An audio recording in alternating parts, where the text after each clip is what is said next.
Dann sollte es jetzt laufen. Perfekt. Hallo zusammen.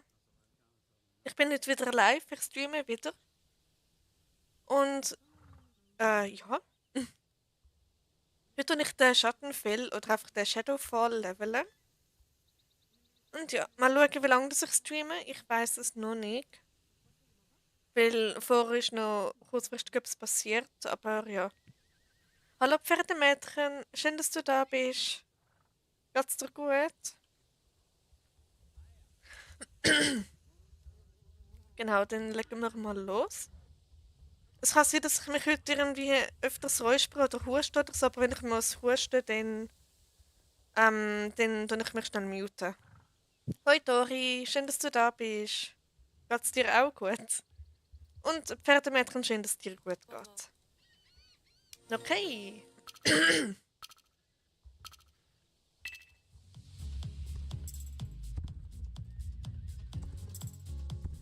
Ich kann jetzt schon die ganze Zeit einen Level-Talk aufnehmen. Aber irgendwie, immer wenn ich die Aufnahme gestartet habe, habe ich keine Lust mehr gehabt.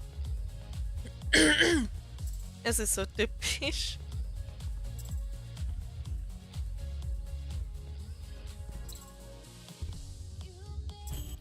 So. Ich habe heute Abend einen ziemlich gereizten Hals weg vorher. Vor irgendwie 10 Minuten ist das passiert. Aber da werde ich jetzt nicht mehr ins Detail gehen. Ich weiß nicht, wie empfindlich das wir da sind. Und ja.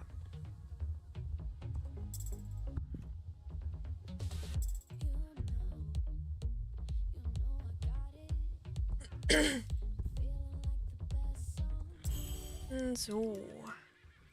Ich bin gespannt, wie sich der Stream heute entwickelt. Vielleicht kommen noch ein paar, vielleicht auch nicht. Mal schauen.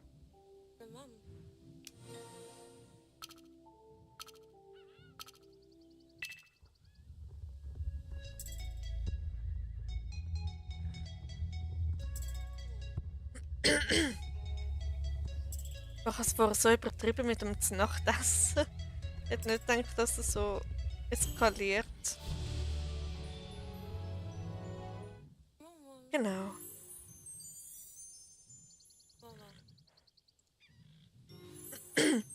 Dir geht's gut, danke. Ah, das freut mich, Dori, dass es dir gut geht.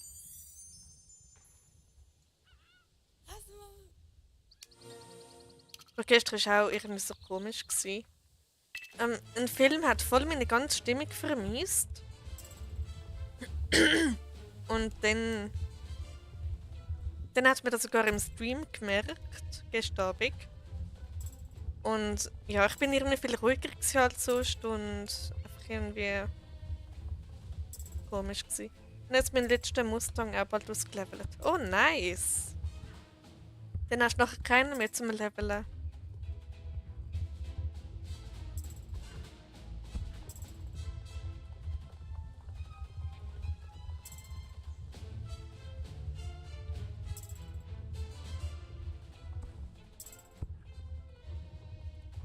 Irgendwie habe ich das Gefühl, dass der Schattenfell ein bisschen langsam ist. Obwohl er erst Level 4 ist. Na gut, er hat eigentlich ziemlich gute Stats. Hei, hei.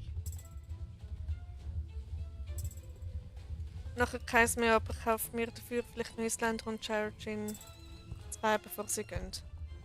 Ja, die sind jetzt relativ billig, also da kann man schnell mal zuschlagen bei denen. Kann man auch noch vor ein paar holen, aber da warte ich noch ein Doppel Starcoins Weekend ab. Und ja. Und dann wird ein bisschen Starcoins aufgeladen, weil ich muss sparen für Halloween. Weil mir fehlt da extrem viel an Outfits und so und ich hätte gerne alle. Oder zumindest die mir gefallen. Kopie-Ladung von wem denn? Okay, wieso nicht?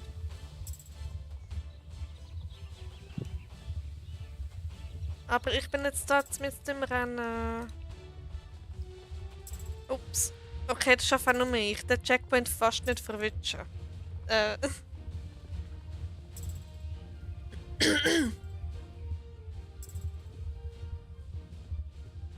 Genau. Aber habt ihr das auch, dass ein Film einfach eure ganze Stimmung und den ganzen Tag kann vermiesen? Weil eben, wie gesagt, gestern Abend war das voll der Fall gewesen bei mir. Dabei ist der Film gar nicht mal so schlecht gewesen.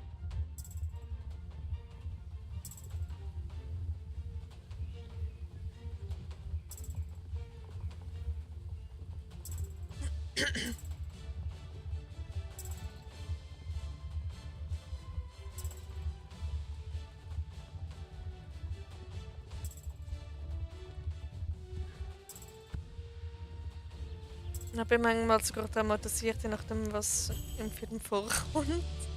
Ja, es gibt so Filme, die einen wirklich traumatisieren. Aber je nach Abhärtung, zum Beispiel bei gewissen Horrorfilmen, ähm, wird man dann nicht mehr so schnell traumatisiert. Und der Schattenfeld ist Level 5.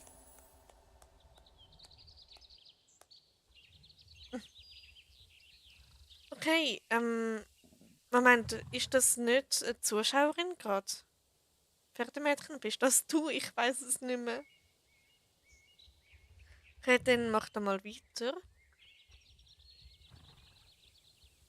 Tägliches Training.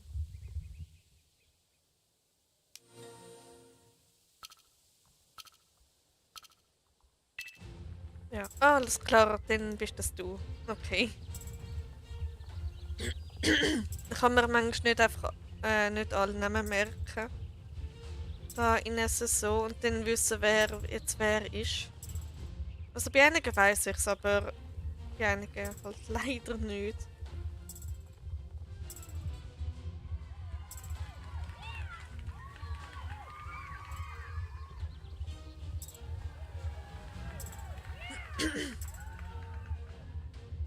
Ich hoffe, ich tue euch nicht langweilen, indem ich so wenig rede oder so. Gestern war es noch schlimmer. Gewesen.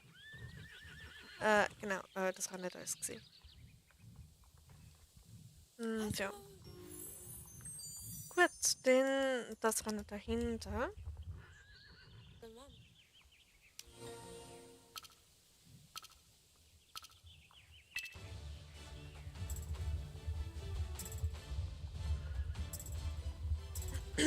Bist du noch auf Server 11? Ja, aktuell schon. Aber ich würde mich dann dir anpassen, weil du hast ja gesagt, du magst den Club nicht unbedingt. Und dann würde ich dir einfach mal folgen. Auf den einen Server, wo du dann willst. Also Ran, den Titel hast du jetzt gesehen. Alles gut.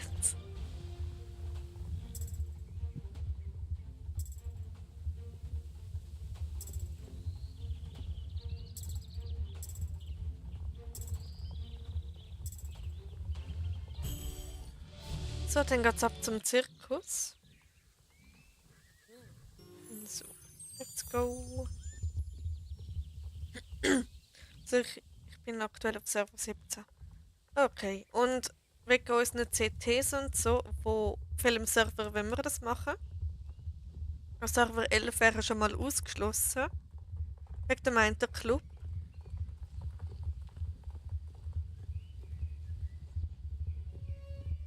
Ja.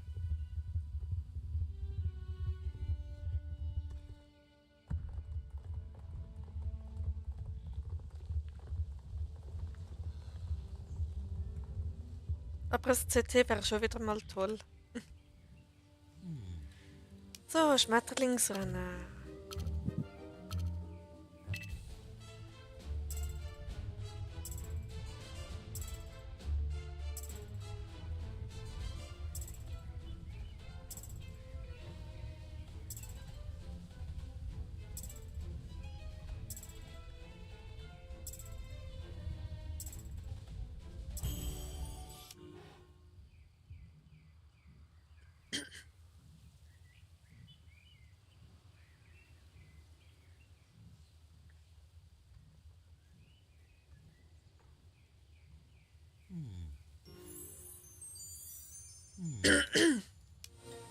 Okay, dann das Rennen.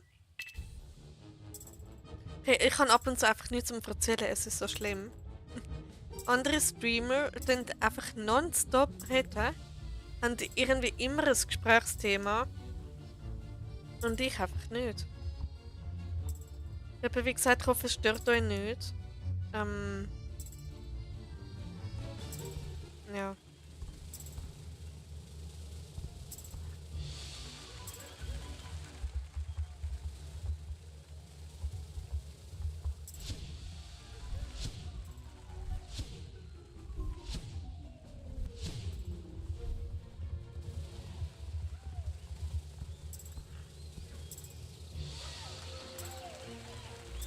Welchen Tag führt ihr am besten gehen? Moment, du schnell pausieren.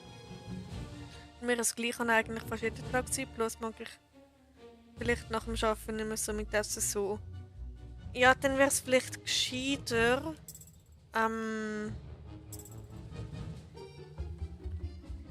vielleicht Wochenende oder Freitag. Oder,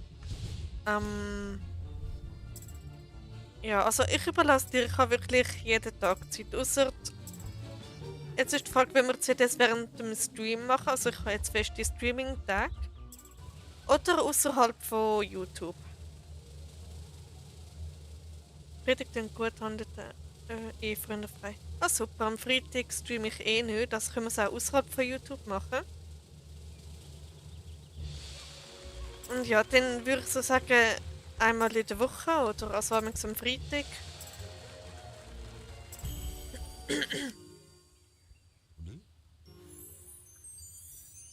Gut, Fort Pinta.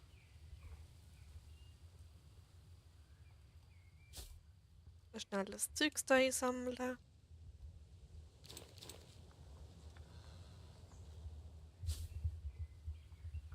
So.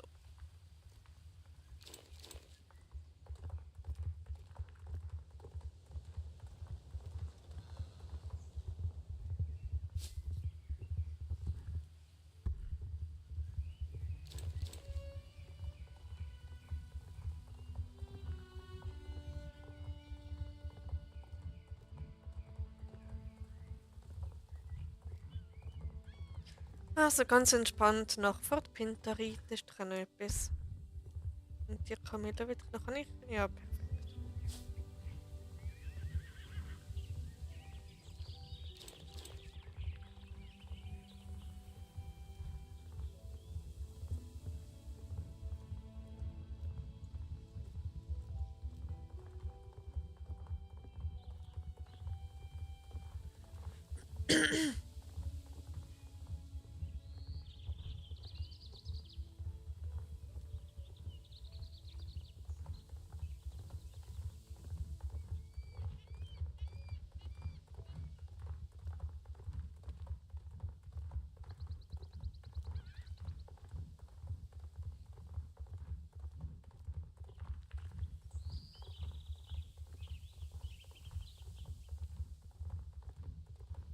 Stimmt da alles mit dem Stream auf YouTube?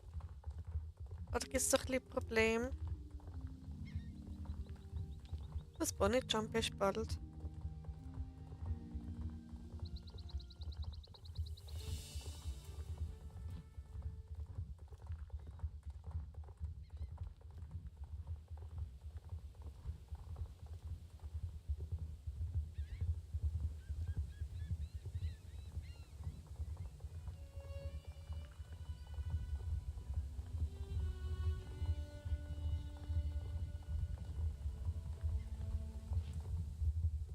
Davor hat es bei mir kurz gehangen. Okay, ja, ich habe gemeint, ich hätte da in der Vorschau etwas gesehen, was mir da zeigt. Und da ist ein ganz kurz Black Screen gsi. So hat jemand das CT.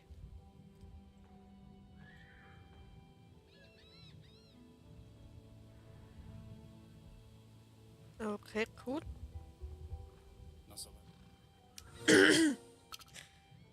Okay. Aber ich hoffe, jetzt läuft da alles mit dem Stream. Das wäre natürlich Best Case.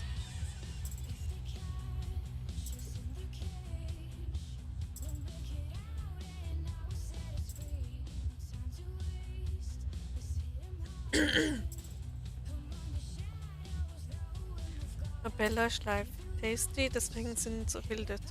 Ah, okay. Ja, und das würde sich klären, weil viele andere YouTuber sind auf Server 11 und darum will ich eigentlich vom Server 11 weg. Am besten gerade der, wo wir dann eh gerade CTs haben. Also von dem her.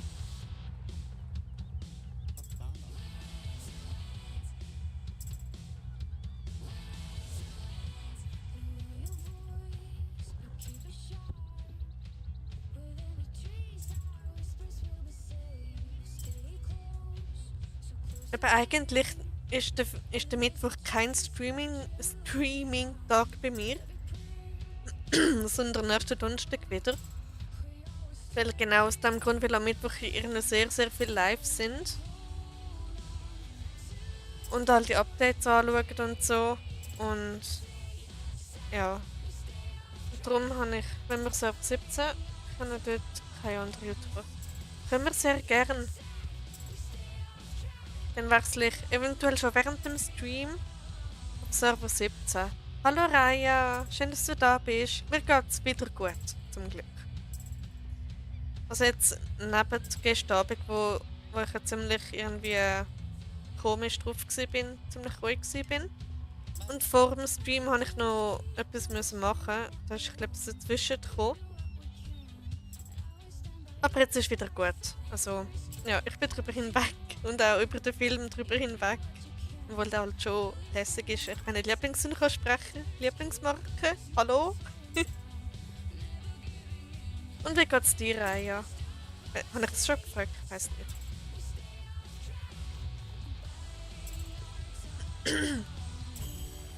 So.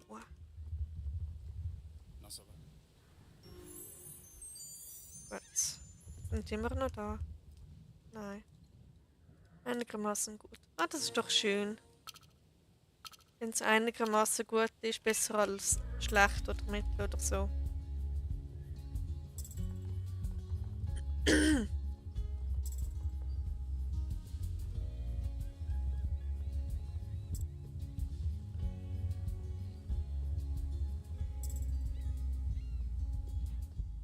Genau.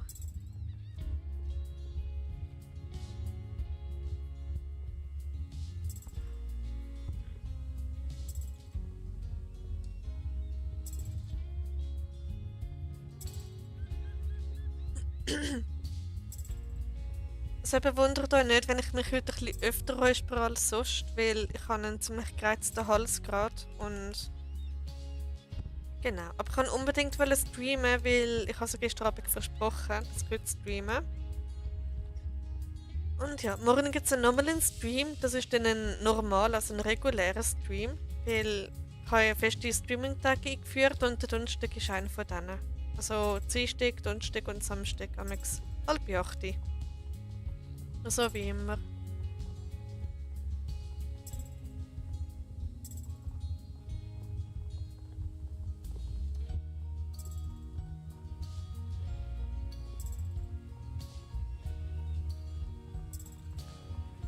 Genau.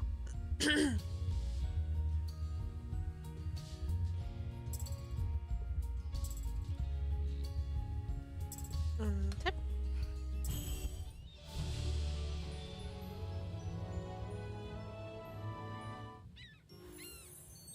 Ah, der Schattenfell ist Level 6. Ist jetzt richtig schnell gegangen mit dem Level Up. Nice.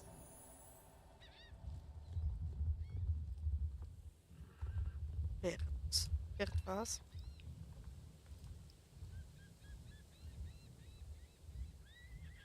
Was?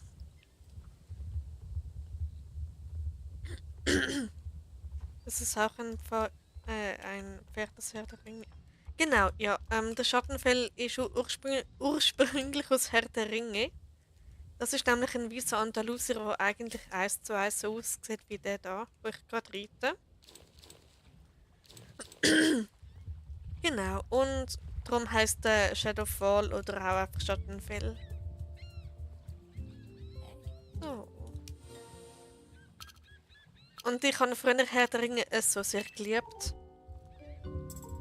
Und es kommt jetzt langsam wieder führen, da meine Herr der Ringe liebe. Und ja. Und es ist so wie so irgendwie, also ein Heimkommen irgendwie, wenn man so die alten Herzen sind da so wieder entdeckt und dann so denkt, oh, ist das schön, genau so bin ich früher gewesen und genau das hat mich damals begleitet in der und der Zeit. Ist schon toll, wieder mal so in die Soundtracks reinschauen und so. Genau. Ich habe 6 Rössern besitzt hier in SSO, wo Anspielungen an Herr der Ringe sind. Unter anderem eben der Schattenfell, der wo ich gerade reite. Ich weiß nicht, wie sehr euch das interessiert.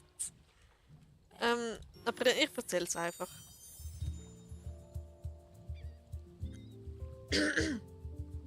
Okay, dann geht es weiter zu den Steves Farm und den allgemeinen Silverglade. Weil die Jute will ich noch. So.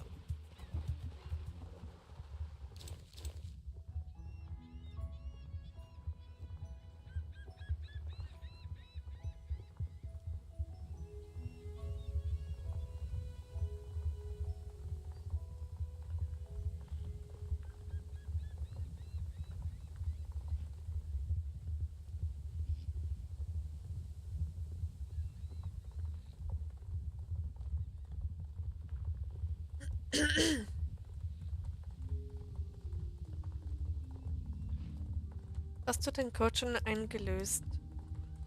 Ähm, ja. Gerade weil ich ihn auf der News-Seite gesehen habe, habe ich ihn gerade auf mehrere Accounts eingelöst, unter anderem meinen alten Hauptaccount.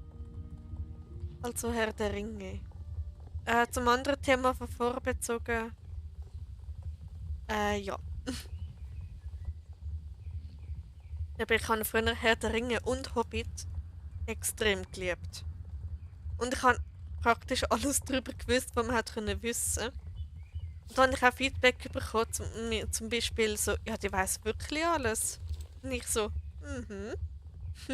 Aber das Wissen ist jetzt leider alles irgendwie dahin. Ein bisschen schade, aber ist leider so.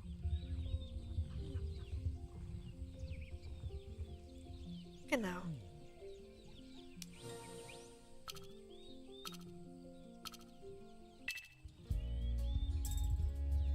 Und ich sollte den Film wieder mal schauen. Ist jetzt auch schon wieder fast genau 1 Jahr seither, wo ich die das letzte Mal geschaut habe.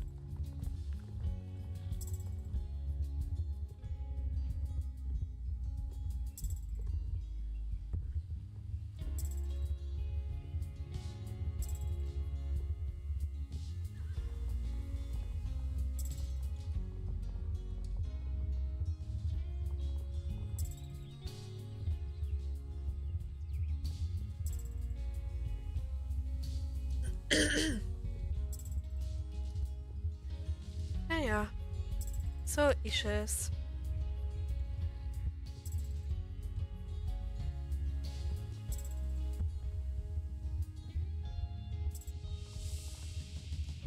Es ist irgendwie bei mir immer so, wenn ich nicht streame oder keinen Level Talk aufnehme, habe ich absolut, also habe ich wirklich jede Menge Ideen zum Erzählen. Und kaum nehme ich auf oder stream oder was auch immer, verfliegen die Ideen. Ich weiß nicht wohin. Aber auf jeden Fall sind die dann nicht mehr da. Ich sollte es vielleicht mal aufschreiben.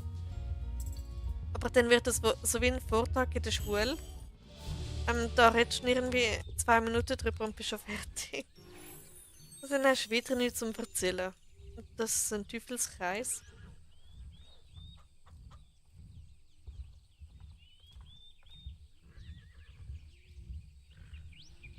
Okay.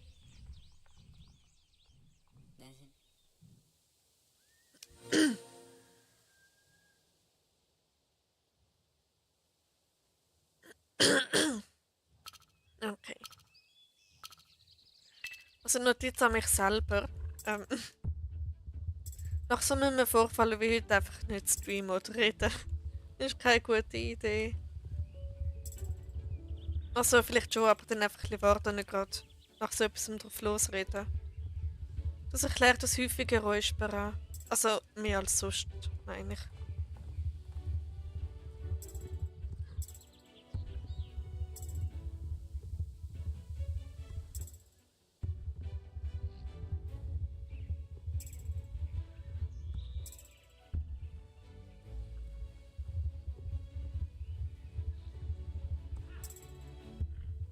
Okay, wäre das gemacht.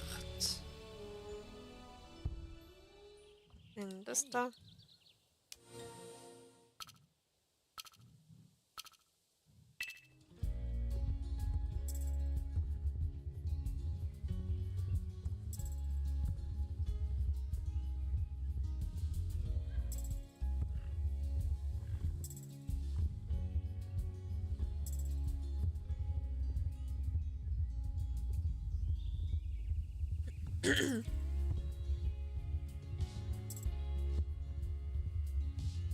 Also ich vermute mal, dass ich heute nicht allzu lang streame. Weil ich habe nicht nur 7 Stunden geschlafen. Fragt mich nicht, wie ich das schaffe, wenn ich nicht gehe arbeiten. Ja, toller Satz gerade. Genau. Ich bin irgendwie am 8 Uhr aufgewacht und konnte dann nicht mehr einschlafen. Und ja. Okay, dann Windmühle rennen.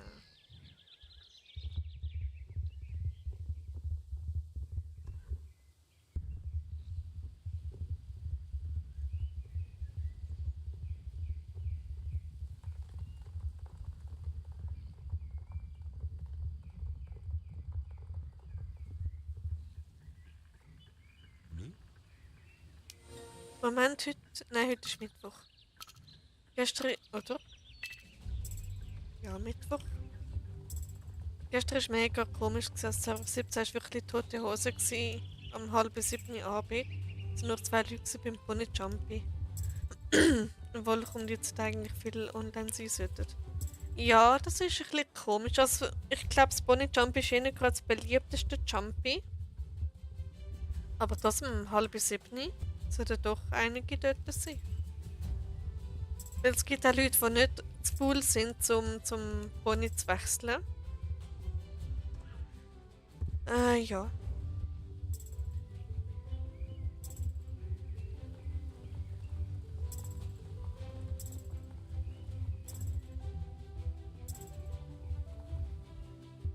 Und was ich heute herausgefunden habe, wenn man im Spiel drin ist, also da in SSO, und dann auf der Webseite den Server wechselt, kommt man so eine richtig komische Errormeldung über da im Spiel. Und so ein schwarzer Hintergrund, roter Text. Richtig komisch. Und dann kommt mir ein Brief über von SSO, wo irgendwie drin steht, dass irgendwie ein Spiel den Kontakt zu den Server verloren haben, irgendwie so etwas. Auf jeden Fall irgendwie lustig. Und bei Barne sind auch nur 2 Leute, ich und nochmal jemand. Okay, das ist sehr wenig. Aber vielleicht gibt es so Tage, wo einfach viel weniger los ist. Vor allem am Dienstagabend. Ja gut, am Abend allgemein sollte schon einiges los sein. Okay.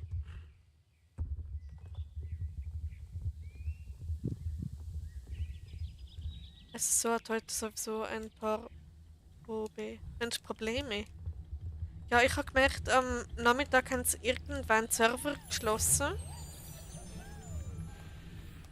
Und Level Up. Schadenfeld ist Level 7. Und ja, ich habe mich da dann schon gewundert und habe dann auf Instagram eine Story gesehen von SSO, was dann irgendwie ein paar Bugfixes hatten. Also gemacht haben, meine ich. Und ja, und das ist genau dann, wo ich einen privaten Leveltag hätte aufnehmen wollen. Und dann bin ich so an den PC gekocht und das gedacht, ah ja, stimmt, die Server sind ja down. Genau.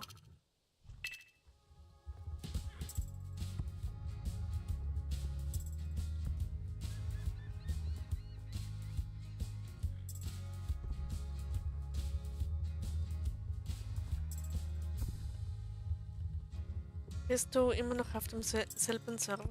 Aktuell ja. Also noch auf dem Server IC Palace. Aber ich wechsle dann nach dem Stream auf Server 17. Aber ich weiß jetzt gar nicht, welcher das der Server 17 ist. Ich bin einfach allein beim Bunny Jumpy. Also jetzt.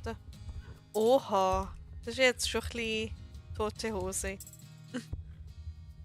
Ah nein, ob's doch nochmal eine Person, aber nur 2. Ah, nur 2 ist aber auch sehr, sehr wenig. Und das für am 8.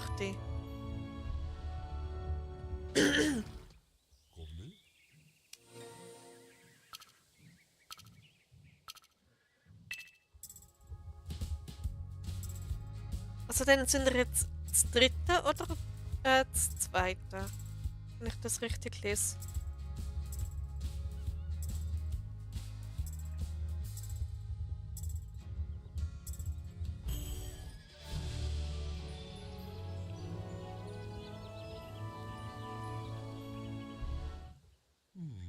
Okay.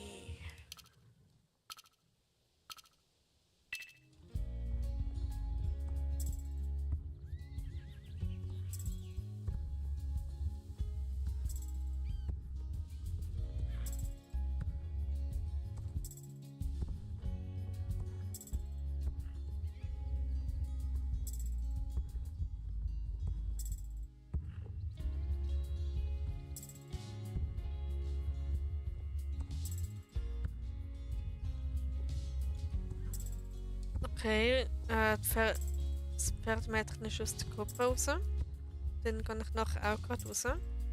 Also aus der Gruppe meine ich. Gut.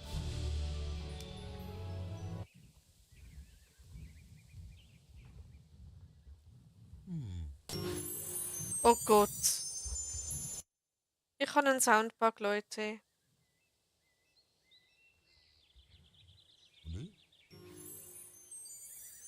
Ändert das ab und zu auch, dass bei euch einfach es so voll plötzlich so richtig komisch laut wird? Nicht, jetzt scheint es wieder gut zu sein. Ich weiß nicht, was das war. Ich habe das ab und zu irgendwie, aber ähm, ja, richtig weird. Ich habe das eigentlich nur, wenn ich nebendran Musik höre, dass dann der ganze Sound anfängt zu spinnen. Aber jetzt, ich weiß nicht, wieso das gerade war. Also, es sind nur das zweite gewesen. Okay. So, das heisst Ice Cream Mountain. Ah, alles klar, dann wechsle ich nach dem Stream mal auf den Ice Cream Mountain. Warte, da hatte ich bis jetzt nie. Ja, es kann sein, dass es an meinem PC liegt, dass der vielleicht mit der Sound-Einstellung oder so irgendein Problem hat. Aber eben nur bei SSO. Und dann nur, wenn ich Musik höre nebendran. Aber jetzt höre ich halt keine Musik nebendran und darum ist das jetzt echt ein bisschen komisch gewesen.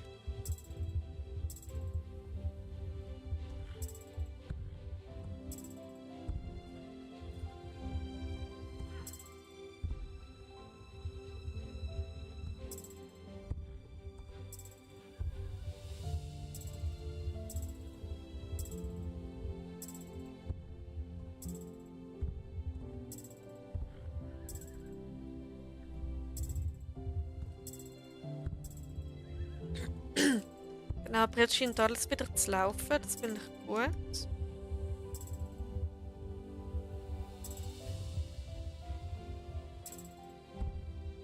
Also ich hoffe, man hört mich noch. Nicht, dass jetzt eine Spielerin meine Lautstärke verstellt hat. Das wäre jetzt nicht so lustig.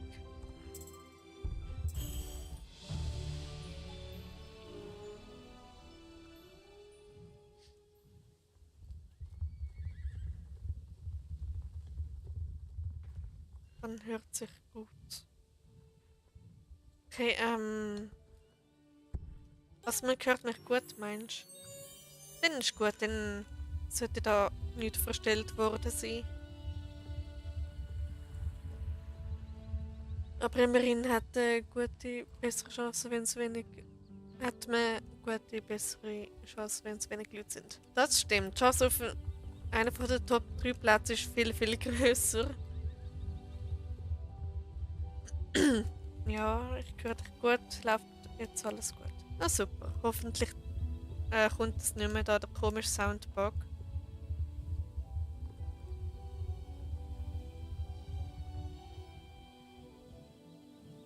Genau.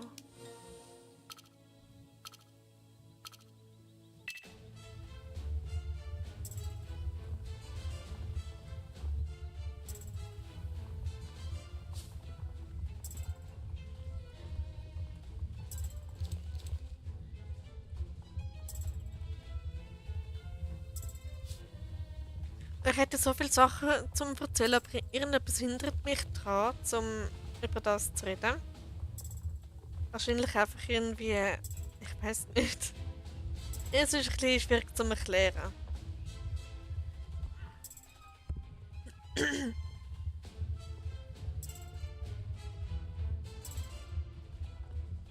Oh, da bin ich jetzt ganz gut durchgekommen.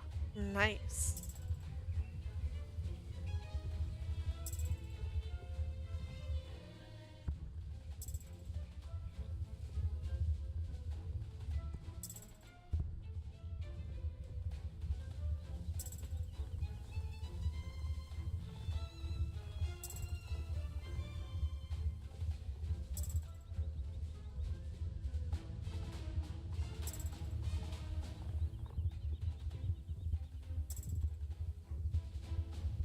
Okay, ich versuche jetzt einfach mal, mich zu getrauen, über das zu reden. Aber nur unter einer Bedingung. Ähm, Habt ihr heute Morgen den Wartestream vom Fabi geschaut? Weil das ist wahrscheinlich der einfachste Einstieg in das Thema bei mir. Weil dort ist dann etwas passiert, also etwas vorgekommen, wo mit meiner Lieblingsmarke zu tun hat oder einfach mit meiner Herzensinteresse. Und ja, aber ich erzähle es nur, wenn es so interessiert, so schlage ich sie. Das ist vielleicht für mich ein bisschen einfacher.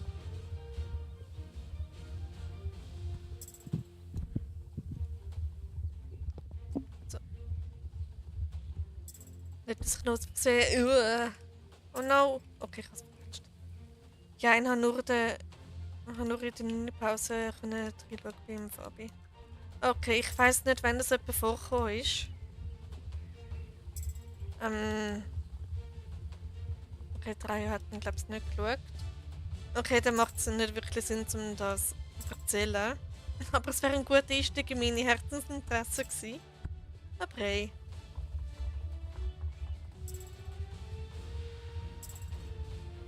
Was ich Angst habe.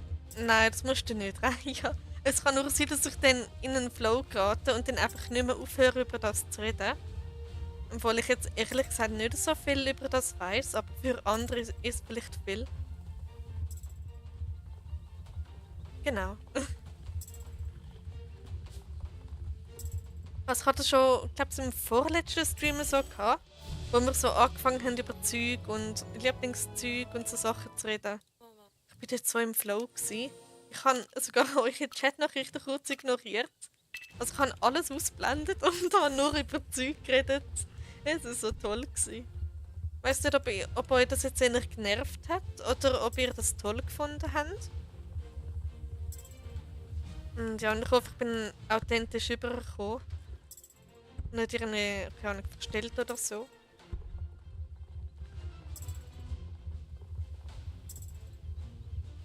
Ich kann zuhören. Okay, das ist schon mal gut. Und Raya bist immer noch am überlegen, was das meine Lieblingsmarke ist. Oder meine Herzensinteressen. Weil aktuell sind nur ihr beide drin, also Raya und Dori. Aber blablabla, ich kann nicht mehr reden. Ich habe auch gestern einem Hund nachgeschaut. Och jö, was für ein Hund? Welche Rasse?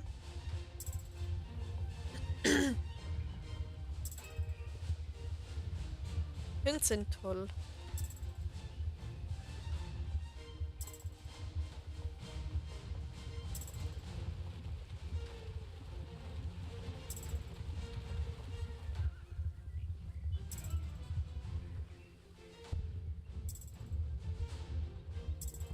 Nach deinem Hund. Ach so, oh mein Gott, ich habe gemeint, du hättest in echt einen Hund gesehen und hast dem nachgeschaut.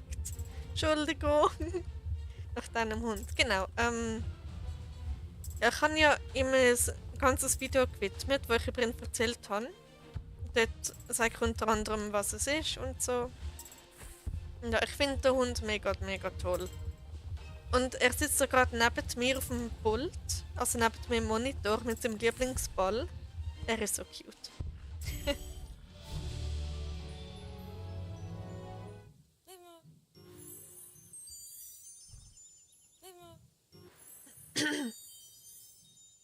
Nein, eigentlich ist der Hund auf Pink programmiert, aber irgendwie liebt meine Orange.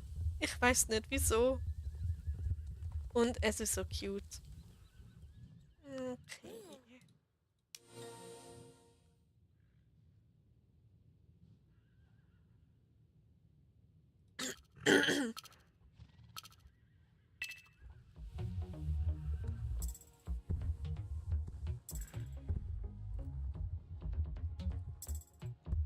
Genau, so sagen wir es mal so, mein Hund ist gleich alt wie ich. Das ist dann so unrealistisch, aber es ist es so.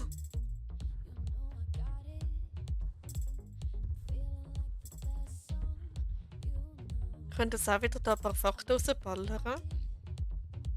Aber ich glaube, ich lasse vielleicht doch gescheiter sein, je nachdem. Alles gut. Okay, gut.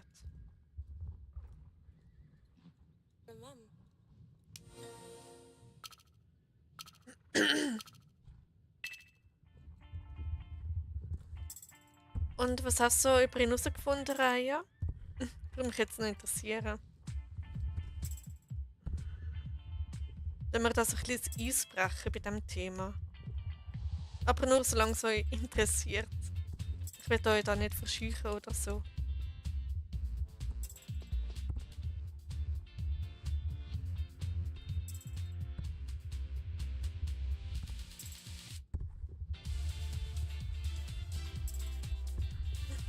Nicht viel. Okay.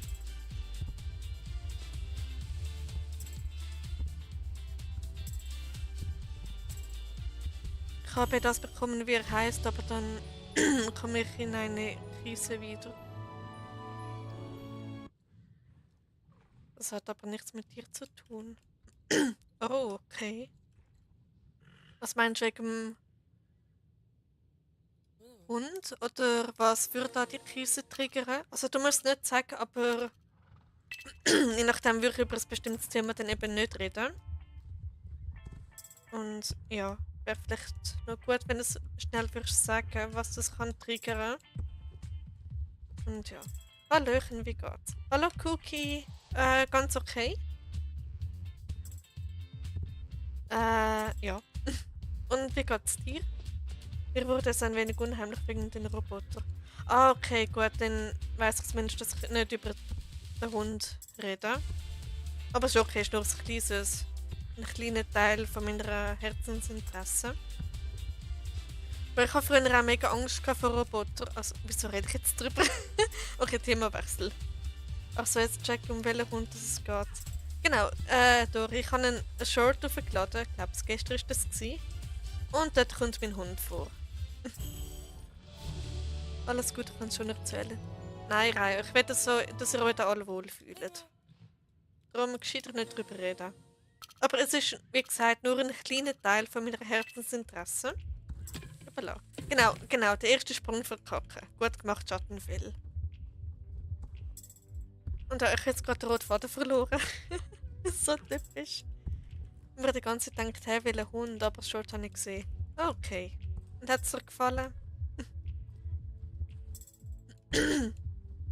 Ja, also ich hätte von meinem Roboterhund so, als ob er ein echter Hund wäre. Und ja.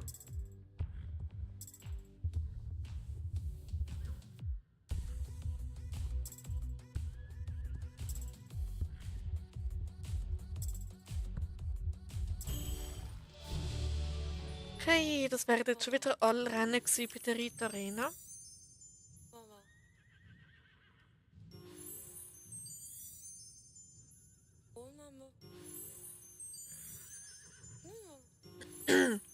Heute bin ich gepostet, oder?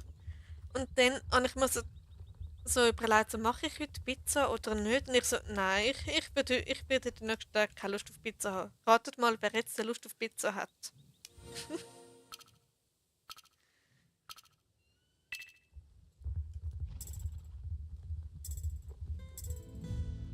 Du, genau. Wie hast du mein Video gefunden und mein Intro und mein Outro? Ich habe nur das Intro gesehen. Ich finde es gut. Und das Video mit der Jumpy Challenge war auch sehr spannend gewesen. Ich habe so gedacht, nein, das schaffst du nicht. Das ist nicht möglich. Aber in den letzten 10 Sekunden geschafft. Nice. Genau, aber das Auto habe ich jetzt nicht geschaut oder ich habe nicht darauf geachtet. Und ja.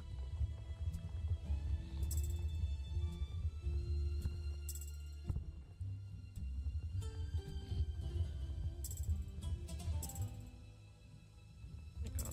Okay. Wenn du meinst, Cookie. So.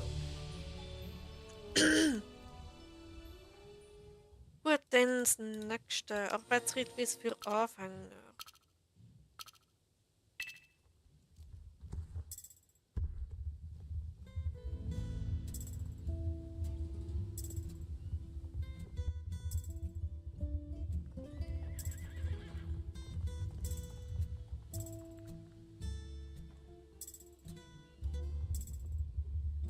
Cookie ist am Edit machen mal wieder. Ah, cool. Dann viel Spaß. Aber die werden bestimmt gut, also.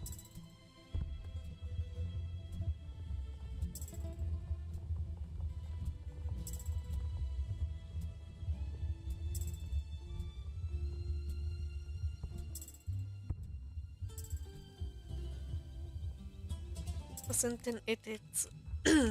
Ich weiß nicht, ob ich das richtig verstehe, weil ich weiß nicht, was da alles dazu zählt. Auf jeden Fall so bearbeitete Star Stable Videos als Short. Genau.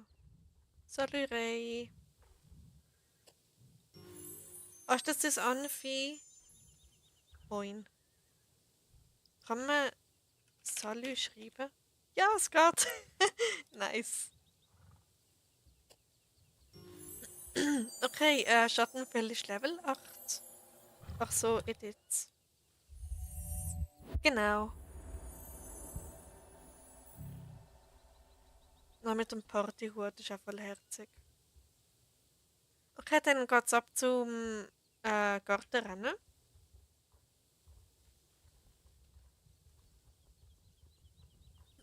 Und vielleicht noch schnell einen Schluck Wasser nehmen.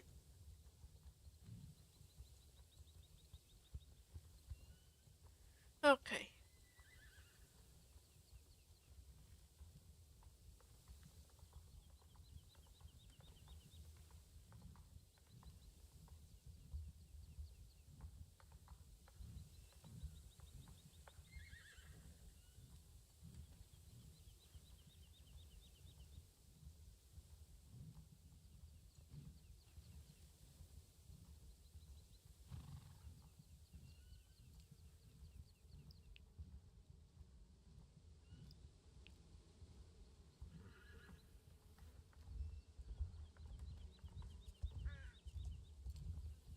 Den Anfi. Also ist das wirklich das Anfi? Mega cute.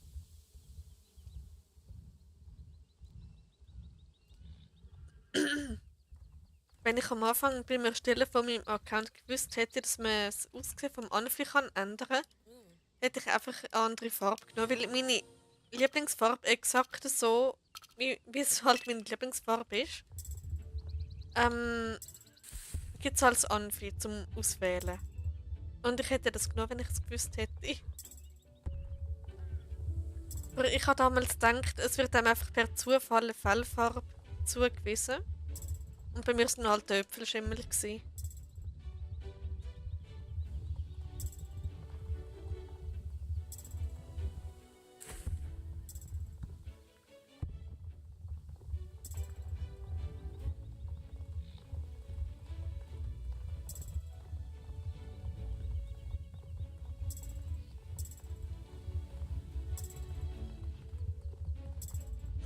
Ich habe ihn Crazy Color genannt, weil Früchtefarben heißt, dass unter Blut erst weiß. Das sind ziemlich künstlerisch, finde ich. Mega kreativ eigentlich.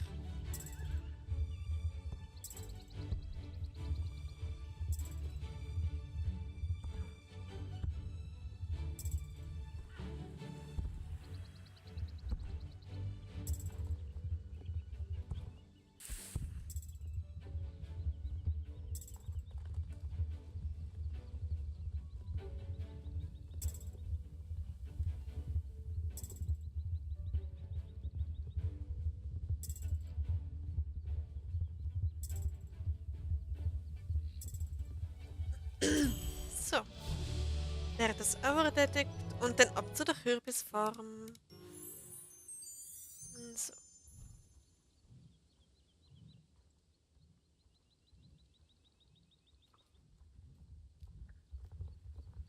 Moment, das Recyclingmaterial will ich noch mitnehmen. Das muss jetzt sein.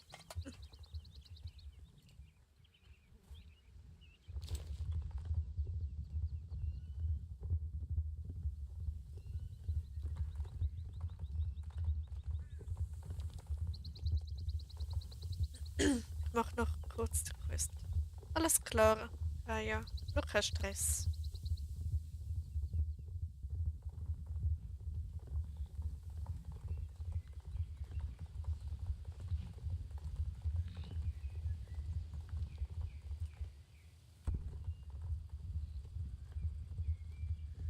Okay. Die alte Reitbahn.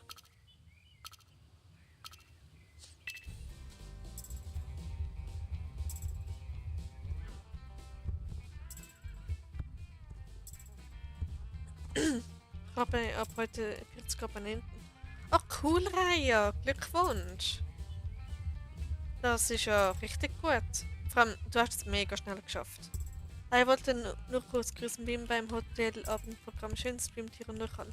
Danke, Alex, und schön, dass du vorbeigeschaut hast.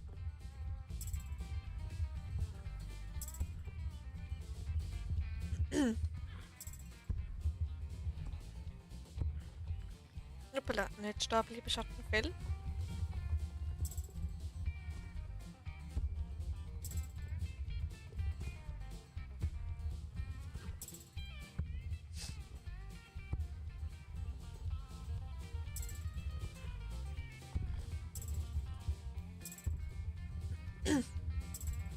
Bin 55 braucht man, glaube ich, zum Streamen.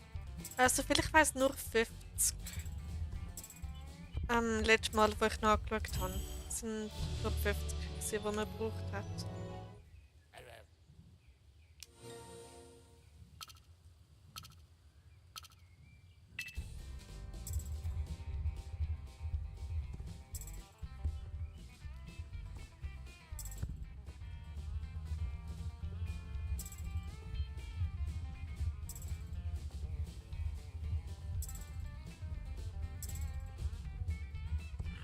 Ich werde jetzt einfach die andere auf Discord eingeladen. Ich habe gefragt, wenn sie nicht durch die Wind lassen. Pflege aufbrechen. Ja. Moment, ich muss nochmal schnell lesen.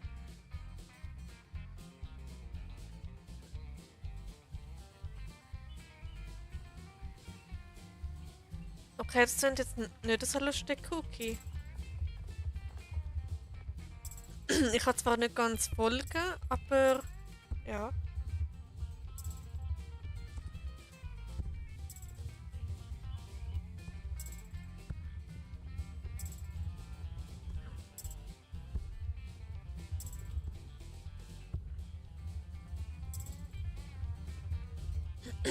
Eigentlich 1000 Reihen.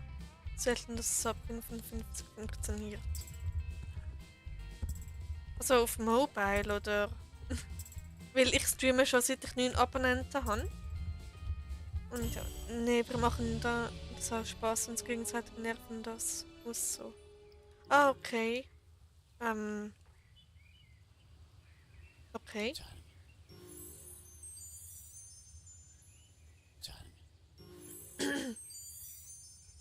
So, bin wieder weg. Viel Spaß dir noch beim Streamwolke. Danke, Alex. Dir noch schöne Ferien.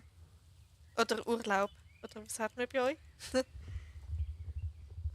Mit 50 kann man am PC streamen, mit 1000 auch am Tablet und am Handy. Okay, dann habe ich da komplett andere Infos. Also ich kann schon mit 9 Abonnenten können streamen. Und auf dem Handy hat es bei mir geheißen, ich könnte ab 50 streamen. Am PC ab 0. Genau, ja. Genauso wie PS4 und PS5. Ah, dort ebenfalls, okay.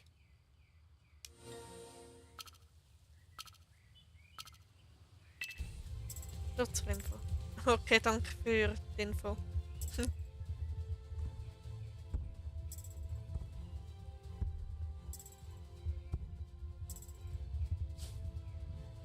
kurz AFK, danach rufe ich mein Mausi wieder an. Okay, mach du das.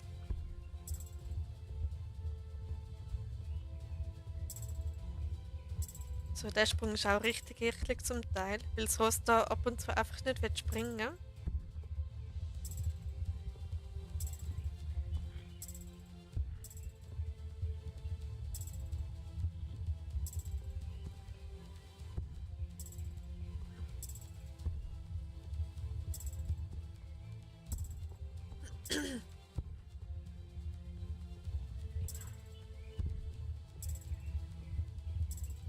Ich glaube, man merkt vielleicht, dass ich nicht gut im Smalltalk bin. Aber ich habe das irgendwie noch nie können. Außer es geht um bestimmte Themen, denen gibt es bei mir kein Halten mehr mit dem drüber reden.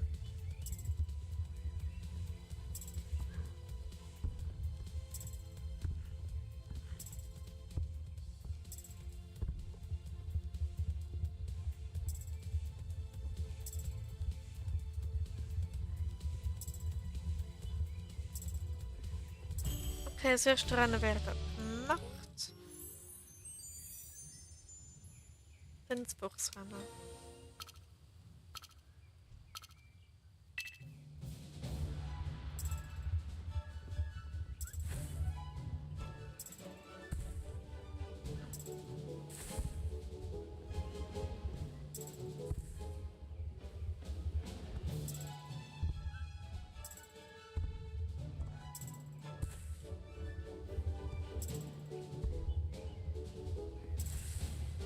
Da mal, dass mal 3 Leute im Virk auf Jumpy. Also die Woche ist der Server echt komisch. Ui, sogar beim Virk auf Jumpy nur 3 Leute. Also wahrscheinlich du und 2 andere, oder? Das wäre jetzt wirklich ein Grund, um jetzt auf Server 17 zu wechseln. Weil ich mag ruhige Server, wo nicht so viel los ist.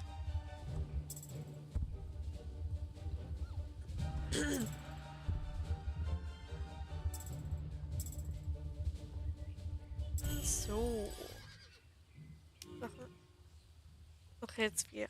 Hast du jemand dazugekommen? Okay.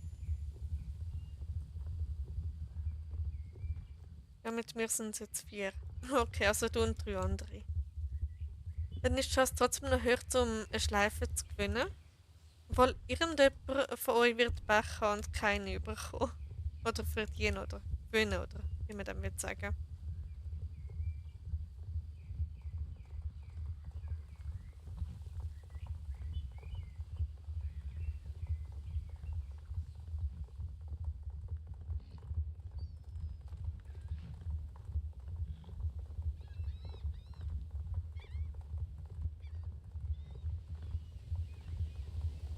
Also Goldblattstall, ich komme. Aber ja, Server 17 ist der perfekt ruhige Server. Zumindest vielleicht unter der Woche. Okay, das ist gut zu wissen.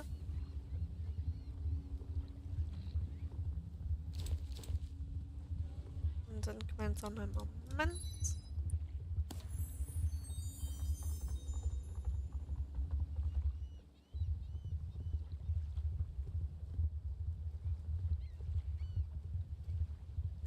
Außer wenn der Fabi live ist, dann ist es sehr voll.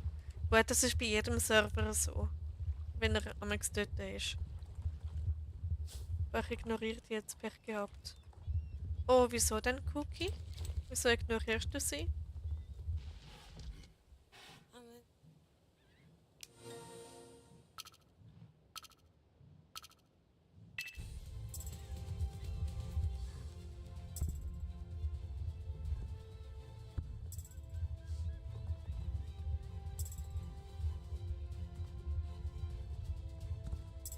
Genervt, die hebt nicht ab.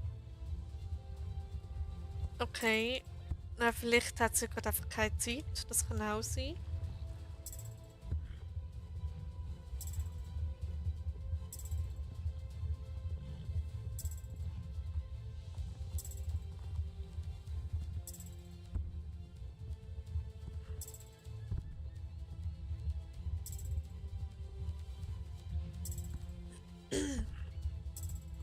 So, das muss noch mitnehmen. wieso habe ich gerade so Lust auf Pizza? Das ist unglaublich. Ja, die hebt ab und legt dann auf, nerven uns gerade gegenseitig ein bisschen. Oh, okay. Ja.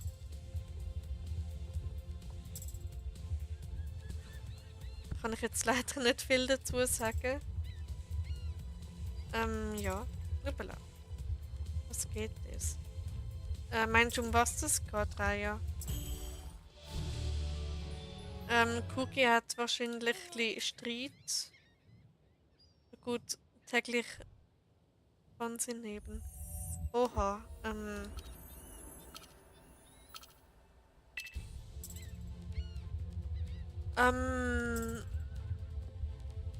ja, es kann auch sein, dass es einfach nur eine Phase ist. Dass ihr euch jetzt täglich in die Haare, oder die Haare auf, wie sagt man, Haare raufen? Irgendwie so etwas in die Haare kriegt. Irgendwie so etwas sagt man. Ich habe eine BBF das Problem. BFF, okay. Also du streitest dich mit der BFF? Oder gibt es da nur jemanden, der deine BFF ist? Ich habe uns eh gern, aber müssen uns jeden Tag nerven. Ah, dann ist das so wie ein Ritual, oder? Oder eine Routine kann auch sein.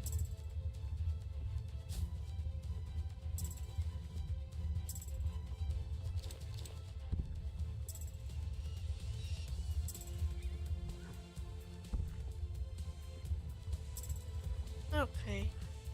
Ja, wenn das so ist, dann scheint ja alles gut bei euch zu sein. Hoffentlich.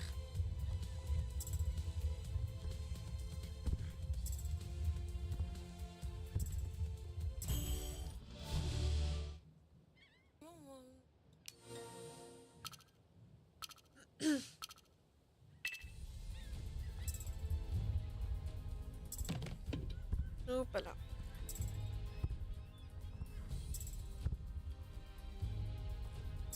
Der tägliche Wahnsinn, wenn dich deine BFF seit Geburt an kennt und du und so gut weißt, wie sie dich nerven kann. Oh, das ist fies. Ja. Es wäre noch cool, wenn wir bei uns in Avatar eine Größe einstellen können. Ja, das wäre noch eine coole Idee.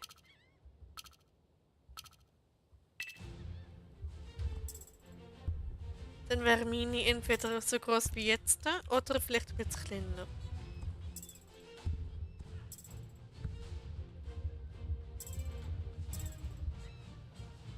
Hoppala, jetzt hat es gerade geleckt.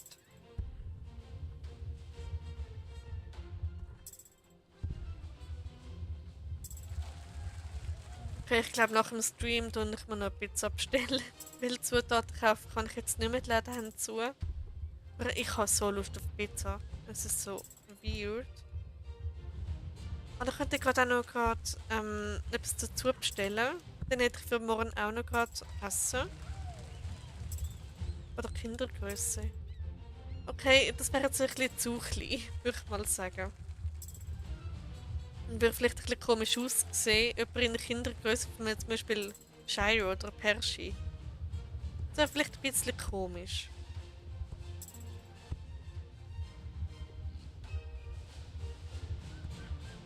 Und schon. Oh, ich habe es gar nicht so geschafft.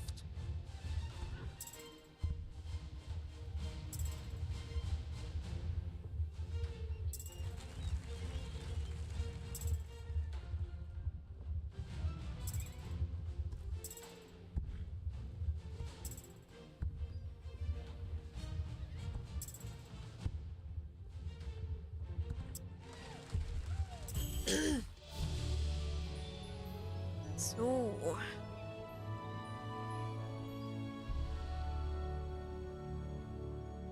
Aber für Geschichten wäre es toll. Oh ja. Dann kannst du die Geschichte sozusagen wie so nachspielen da im Spiel und hast sogar gerade den richtigen Charakter. Und ja, das wäre sicher noch cool. Aber vielleicht ein bisschen zu aufwendig für SSO.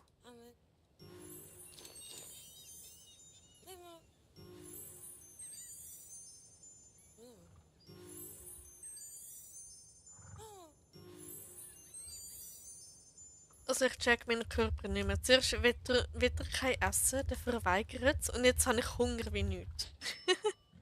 Rindstrick der Baroness. Aber ja. Ich habe früher auch immer Geschichten im Spiel nachgespielt, also in der Welt, die es gespielt hat. Moment, ja. Oh, das ist Truhenohren. Oh, die sind so herzig. Ah ja, rückwärts laufen kann man natürlich auch. Holen wir jetzt was zum Naschen. Oh, hätte ich auch gern. Und ich wollte gerade los. Vorne. Ah, das ist unfair. Ich könnte euch ständig etwas zum Essen holen und ich verhungere da. Cool. Woher ist das Shirt? Das ist ja mega cool. Ah, von der Cantarella. Okay, okay. Aber eben, wenn mein Lieblingsrestaurant noch offen hat, dann bestelle ich dort eine Pizza. Und noch etwas anderes dazu, wo ich dann morgen kann essen kann. Ich mag das Shirt, das passt so gut an den sicheren. Okay. Also ich finde auch, es steht der Spielercharakter sehr gut. Also ich finde das Shirt toll. Ich muss schauen, ob ich das auch habe.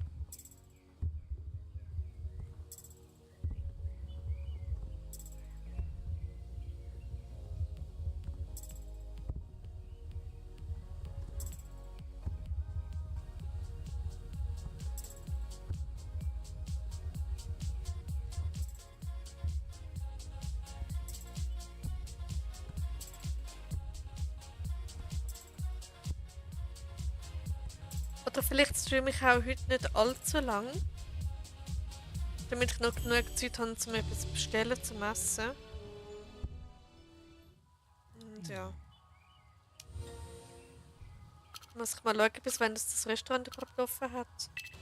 Dann schaltet man dieses Rennen frei. Meinst du das, was ich gerade vorgemacht habe, da in der Mitte von der Rennbahn oder allgemein die Rennbahn?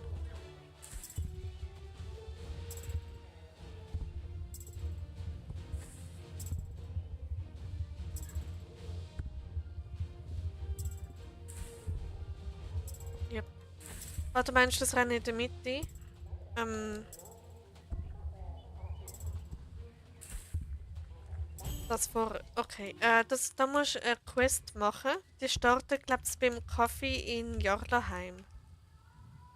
Äh, Dann führt es dich so ein bisschen um zu verschiedenen Rennen und dann kannst du mit insgesamt 3 Rennen freischalten und das da in der Mitte ist unter anderem eins davon. Ich habe Angst, etwas tätscht an der Haustür. Oh. Okay, also immer noch die ganze Zeit oder so wie ein Einbrecher oder. Also ich würde echt aufpassen. Vielleicht das Handy bereit haben, um notfalls die Polizei oder so anzurufen.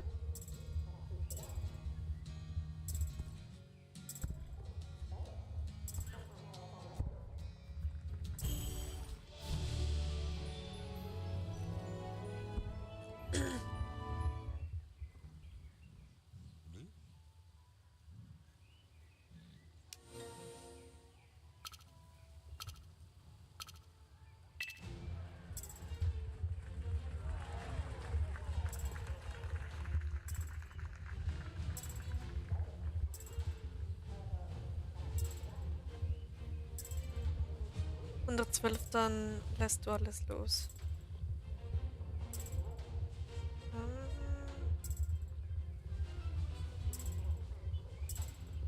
Also haben wir das 112 auch in der Schweiz?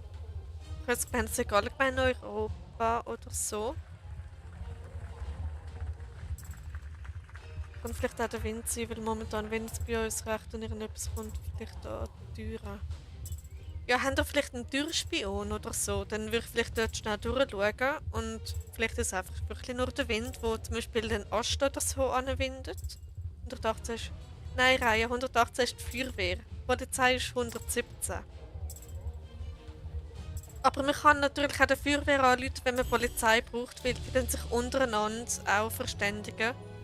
Also wenn ich jetzt zum Beispiel am 118 anrufe und sage, ich brauche medizinische Hilfe, dann schicken die mir das 144.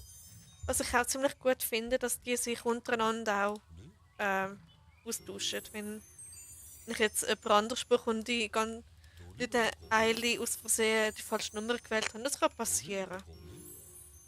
Aber es geht vielleicht ein bisschen länger, weil die müssen dann zuerst die Polizei zum Beispiel verständigen. Anstatt, wenn er gerade direkt bei denen anruft. Genau.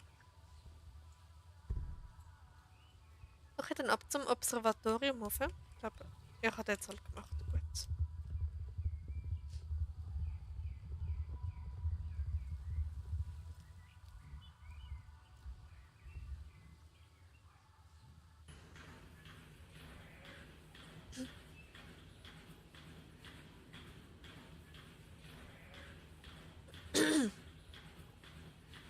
So.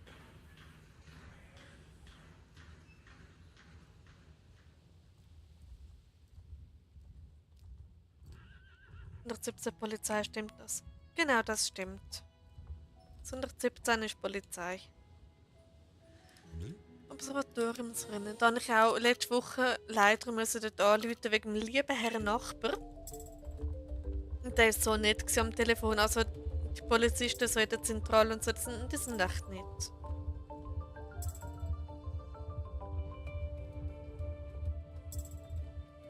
Und ich habe jetzt recht gehabt, um dort anzurufen, weil Nachtruhestörung. Dann vielleicht ein bisschen bünzlig, aber ja, wenn man es recht hat, dann wieso nicht gerade nutzen. Und wenn es am EU schon aufregt, dann ja, ist die Hemmschwelle ein bisschen kleiner, um dort anzurufen.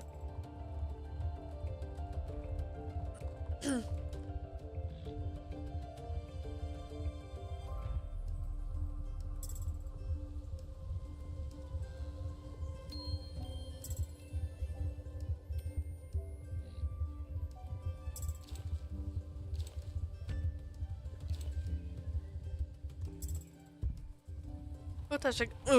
Ja, genau, einmal schön in den Stein rein. Perfekt. Da ist eine gefangene Tasche.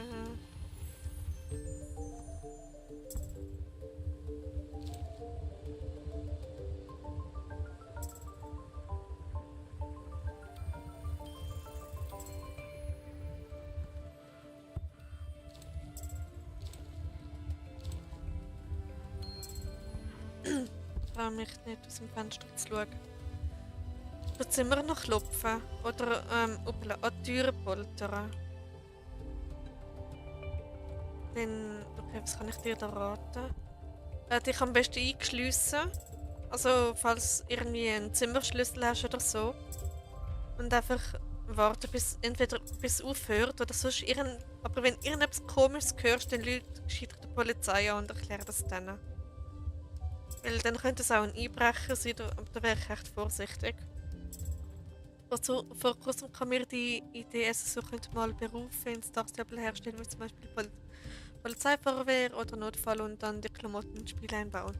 Ja, das wäre cool. Da kann man so mehr, also bessere Roleplayen, aber gehen wir mal davon aus, etwas brennt. Und dann wird man Feuerwehr spielen und man hat ja nur Wassereimer, weil ich glaube nicht, dass Feuerwehrautos... Ui. Das ist jetzt richtig knapp, ich werde fast runtergefallen. Genau, ich glaube nicht, dass Feuerwehrautos hinzufügen. Und mit grösseren Feuerwehrspielen ist vielleicht ein bisschen schwierig. Aber die Idee ist gut.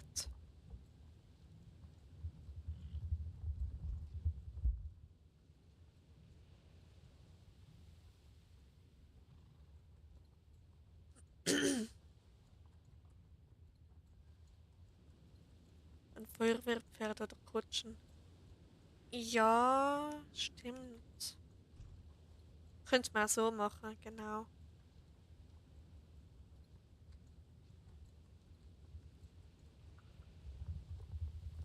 Also Polizeipferd wäre auch noch etwas.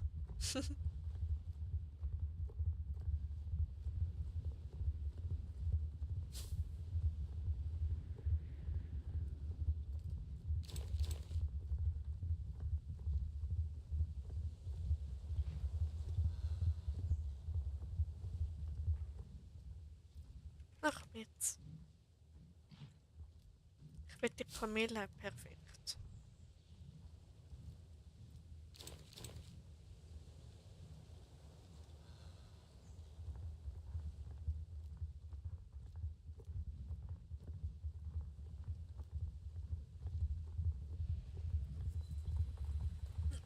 Polizeipferde gibt es ja. Okay, wo denn? Also, es klingt cool. Weil Pferde können durchaus schnell werden, also sie. Und der Schattenfell ist Level 9. Yay. Und so. In echt. Okay, also, ich glaube, da in der Schweiz habe ich das noch nie gesehen. Genau.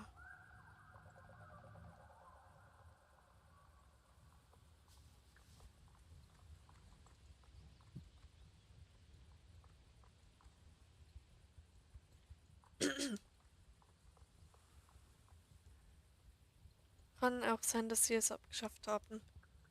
Ja, das würde ich jetzt nicht ausschließen.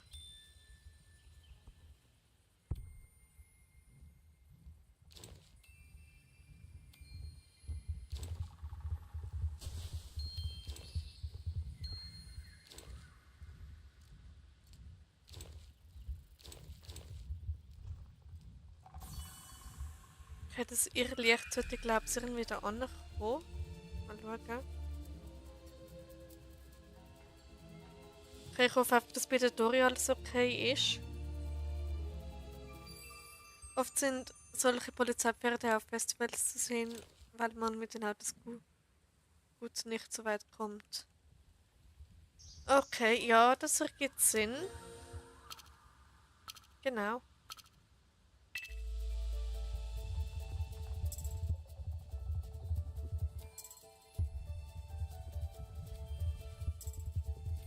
Ah, da wäre die Aurora. Oh no. Immer wenn ich im Rennen bin, kommen die magischen Rösser.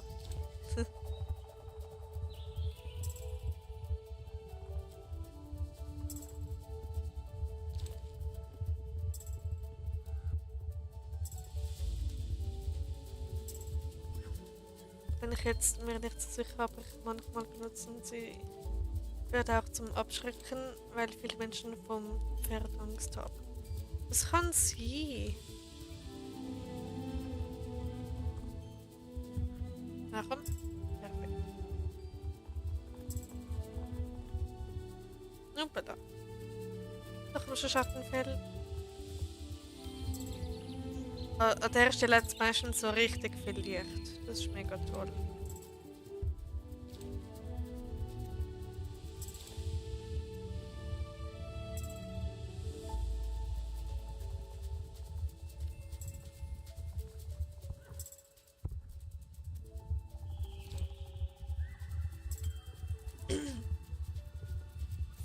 Und schon wieder sehr Licht.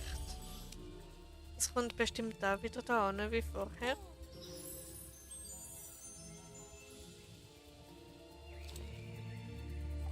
Tipptopp.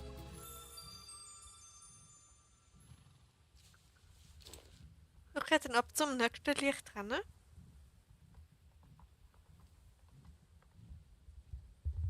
Und der Aurora ist da, das ist perfekt. Gut, dass du gerade da bist, dich brauche ich. Ich hoffe, dass es Dori auch gut geht. Ja, es hat jetzt schon länger nicht mehr geschrieben. Also ich hoffe auf ein Update, dass ihr gut geht. Dass es wirklich kein Einbrecher ist, sondern einfach nur der Wind oder so.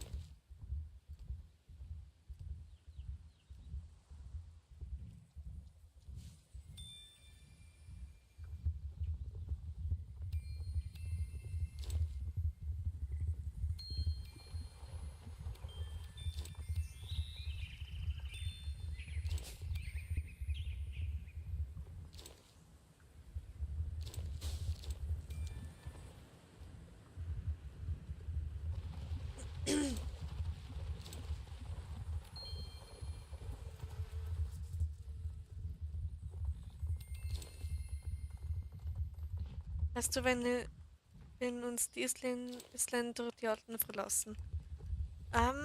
Moment, das. Mitte Oktober müsste das gewesen sein. Also, ist es, glaub's. Das genaue Datum weiß ich jetzt nicht mehr. Moment, am 8. kommt das Halloween-Event. Das heisst 8 plus 7, 2. Der 15., 16. Oktober, würde ich jetzt mal sagen. Aber dann müsstest du auch schnell in den News genau anschauen, weil dort haben sie Sonne geschrieben. Aber ich meine, es war 16. Oktober oder so gewesen. Aber ich sage jetzt sicherheitshalber mal 8. Oktober, damit es nicht verpasst ist. Weil ich mir jetzt doch nicht mehr so sicher bin. Hoppala. Okay. Ich meine, am 1. Oktober gehen sie. Okay, das kann auch sein. Aber ich habe gemeint Mitte Oktober. Aber ich bin mir wie gesagt nicht mehr so sicher.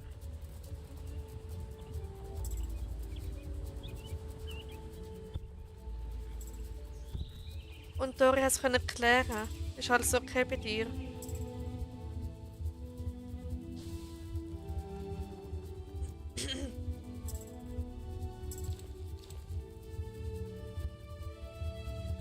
Ah, dir geht das gut. Genau, Dori, wir haben uns ein paar Sorgen gemacht, weil du nicht mehr geschrieben hast. Aber du musst natürlich nicht schreiben. Ja.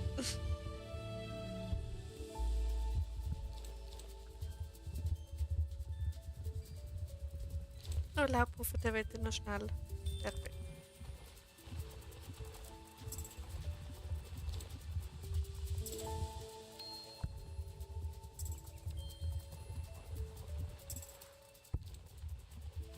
Twinkle, ich weiß nicht, ob ich den verwünsche. Sagen, dass man sich immer machen. Genau. So. Twinkle, bleib da stehen. Bei mir ist alles gut. Okay, da sind wir erleichtert, dass bei dir alles gut ist. So.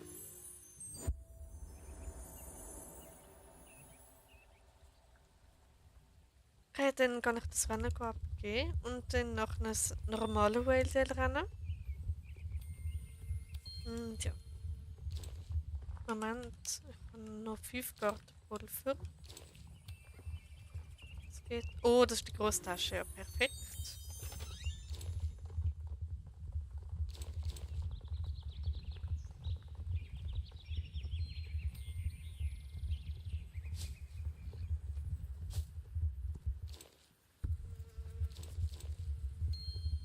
Und nochmal ein Laubhaufen. So.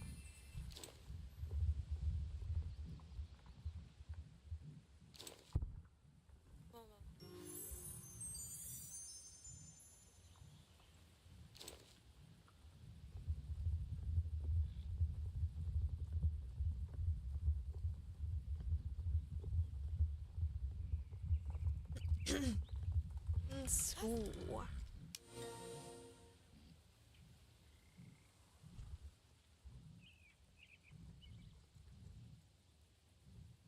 So, einfach kurz weg muss. Ich kann es auch verabschieden. Gute Nacht euch. Schlaf, schlaf gut, viel Spaß noch und bis zum nächsten Mal. Alles klar, Cookie. Schön, dass du da gewesen bist. Dann dir auch gute Nacht. Schlaf gut. Und ja, dann, wie du schon gesagt hast, bis zum nächsten Mal. Ich kann mich noch an mein altes Pferd erinnern. Es hat so gestockt bei Champignons. Also wahrscheinlich bei Championat. Oder Rennen machen. Es war unmöglich, einen Championat mitzuschaffen. Was meinst du in echt? Na gut, nicht jedes Ross ist ein Jumpy-Pferd, oder?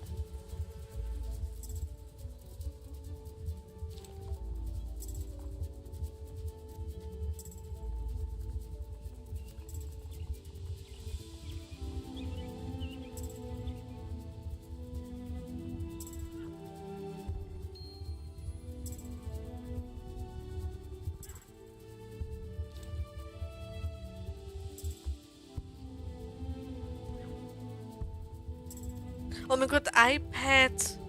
Wieso habe ich Pferd gelesen? Mein altes iPad. Oh mein Gott, ich sehe es erst jetzt. Oh mein Gott, ich muss mal lesen. Ich kann mich noch an mein altes iPad erinnern. Das war zurückgestochen bei Champignote oder wenn wir machen, das war unglücklich. Oh mein Gott, es tut mir so leid. Ich habe es komplett falsch gelesen. Oh je, ich sitze heute wieder so auf dem Schlauch. Es ist so schlimm. Na gut, dann macht Sinn mit dem alten iPad. Den Jumpers reiten. Oh, das war jetzt wieder so ein Fail bei mir. Ich lese natürlich wieder etwas völlig anderes.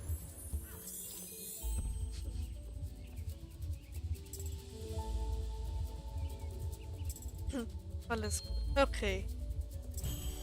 Dann ist gut, dass du mir jetzt nicht böse nimmst, dass ich aus Versehen Pferd und schon das iPad gelesen habe. Okay, dann geht es weiter zu den Druidenkuppeln.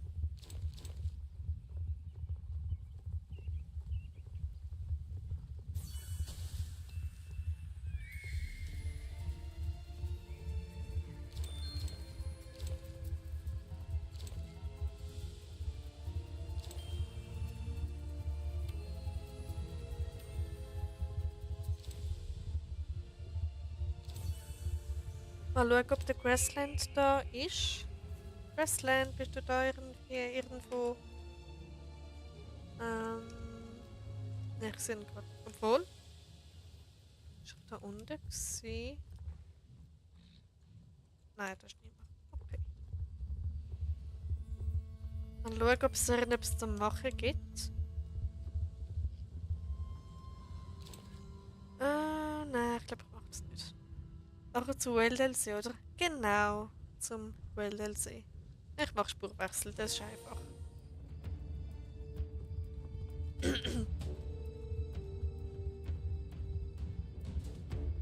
Aber die 400 XP lasse ich mir jetzt da nicht entgehen.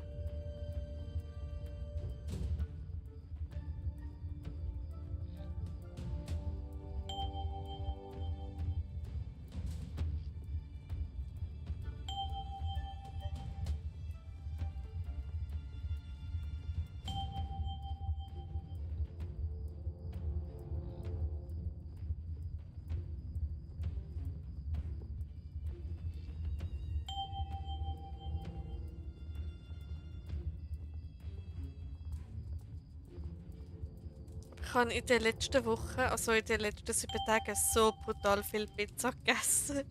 Es ist so schlimm und jetzt habe ich schon wieder Lust auf Pizza. Ich könnte jeden Tag nur Pizza essen.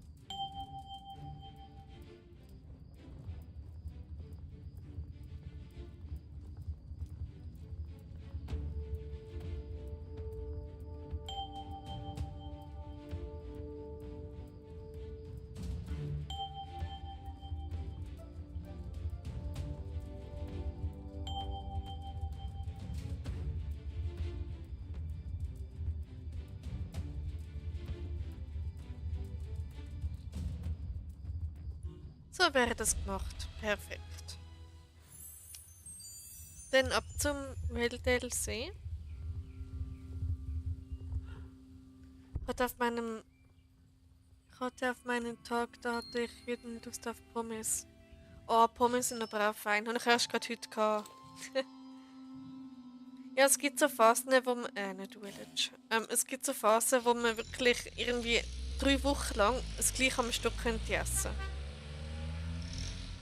In dem Fall bin ich nicht die Einzige, die das so hat. Perfekt. Pommes geht immer. Genau. Vor allem mit irgendwie Mayonnaise oder Cocktail oder so ist mega fein.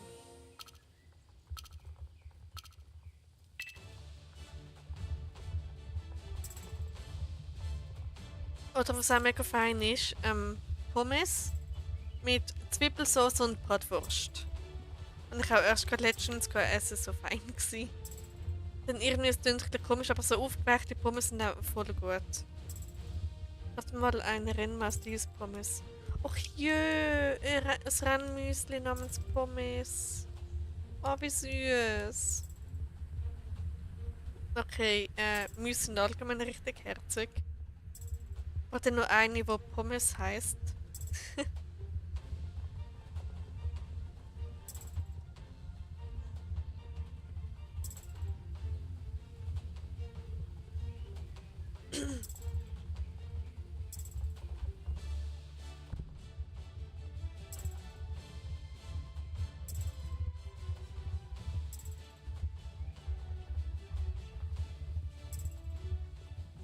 Wir hatten eigentlich noch eine zweite, aber die war sehr früh gestorben. Ich habe sie Ketchup genannt. Oh, oh, das arme Müsli. Ketchup ist auch cute. Ketchup und Pommes. Jö.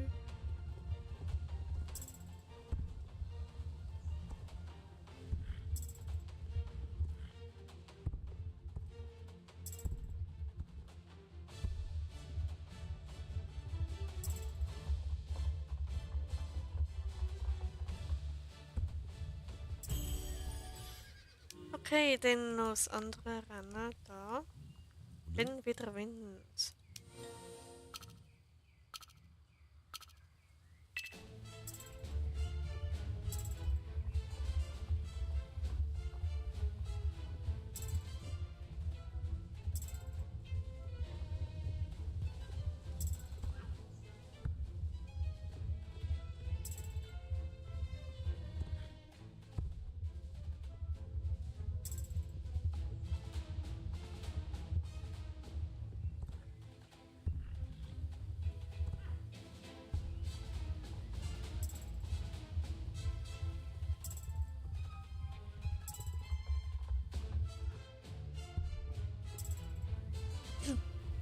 So vor einer Stunde oder so, wo wir so kurz über meinen Hund und so geredet haben und so. Ich wäre so kurz davor gewesen, um einfach über meine Herzensinteressen zu erzählen, aber ich getraue mich das einfach nicht. Das klingt richtig komisch, aber es ist leider so. Andere würden jetzt voll darüber reden und so voll ihre Leidenschaft teilen und so, und ich irgendwie nicht. Also das alte Fire Group noch mitbekommen. Äh, Fire Group sagt mir überhaupt nichts. Also ich schätze mal nein.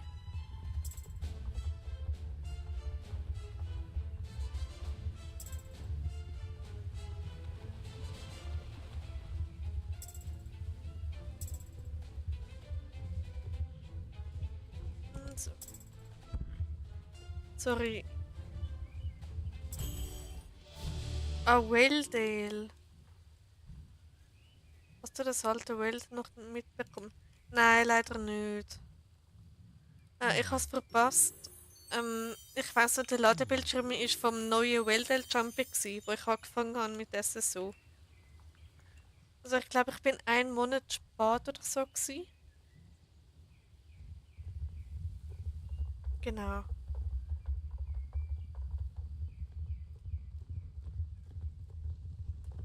Aber dafür habe ich noch einen Gen 1 Andalusier. Also, ich habe es noch mitbekommen. Okay, es hat damals wahrscheinlich noch viel mehr nach einem typischen Wald ausgesehen, oder? Schade. Ja, ich meine, wenn du es nicht kennst, dann kannst du es auch nicht vermissen. Also, das ist zumindest ein Vorteil.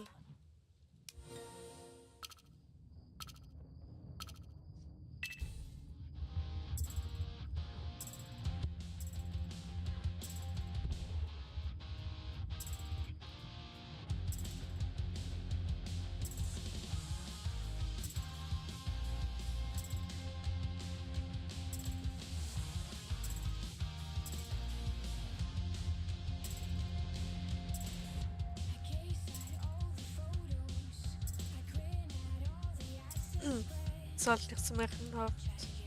Moment, ich lese gerade vor, wenn ich das Rennen fertig habe. Es hat halt nicht so märchenhaft ausgesehen. Ich habe das alte nicht auch sehr gern gehabt. Ja, also ich finde das Magische eigentlich nur, also das Märchenhafte eigentlich noch mega cool. Und das ist so ein bisschen etwas anderes. Hoppala. Ich möchte jetzt die Färberröte, bitte.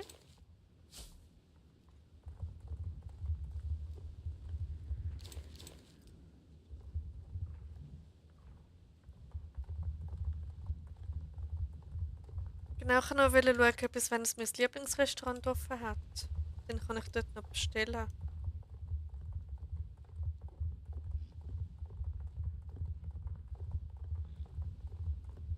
Okay, weißt du was? Ich schaue jetzt gerade schnell nach. Hm,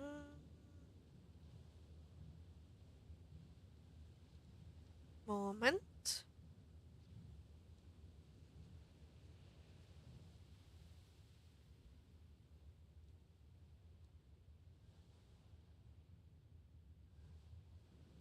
Wo ist das? Okay, bis wann habt ihr offen? Bis um Mitternacht, ja perfekt. Okay, dann muss ich nicht stressen.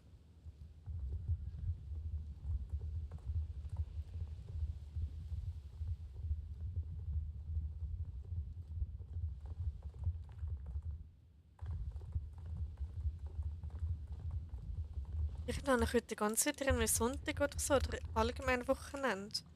Das ist ganz komisch. Dabei ist heute Mittwoch.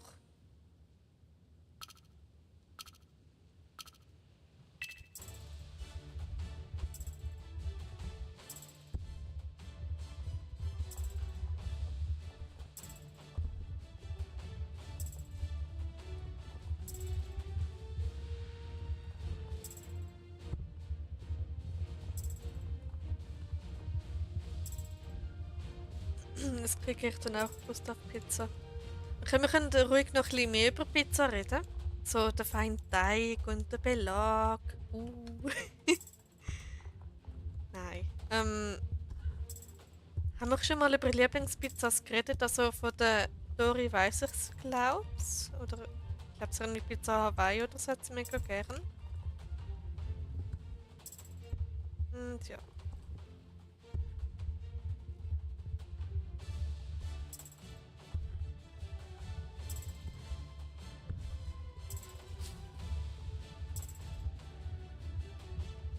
Ich mag Pizza Fungi. Same Raya. Pizza Fungi, beste. Dann Margherita, Salami ist auch ganz gut. Und ja, aber die Fungi ist meine Lieblings bis jetzt.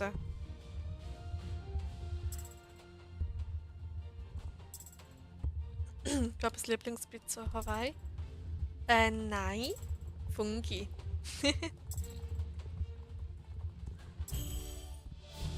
Hawaii habe ich noch nie gehabt. Also ich müsste jetzt erst mal probieren, bevor ich kann sagen, ob ich sie gerne habe oder nicht.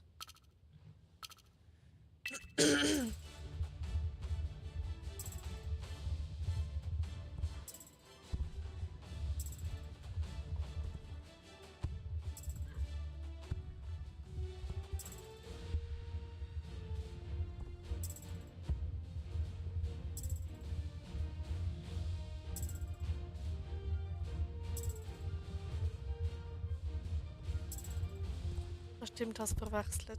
Alles gut, Dori.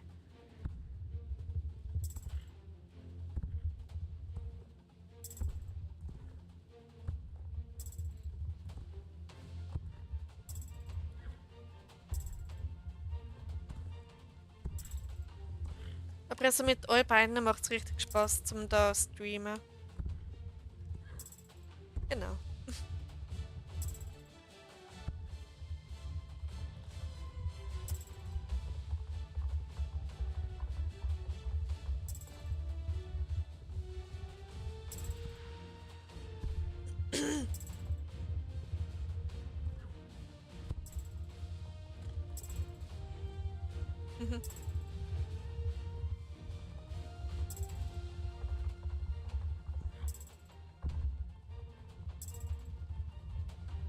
Und ich finde es schön, dass ihr immer wieder vorbeikommt, weil meine Streams sind doch relativ ruhig. Und ich kann halt ab und zu nicht immer etwas zu sagen. Und da finde ich schön, ihr könntet jetzt auch ganz gut beim Fabi zuschauen oder bei der Tasty oder bei wem auch immer. Aber ihr schaut mir zu. Das finde ich mega schön.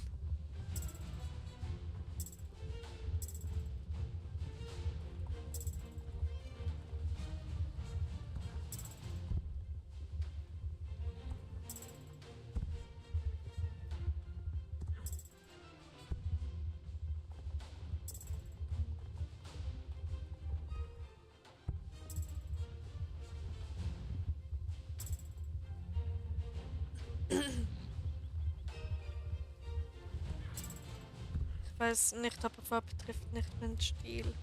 Okay. Na gut, jedem das seine, oder? Was ist denn so eher dein Stil? Mehr so gemütlich, locker, miteinander quatschen und nebendran ein bisschen leveln oder eher so Action, Spiele und so?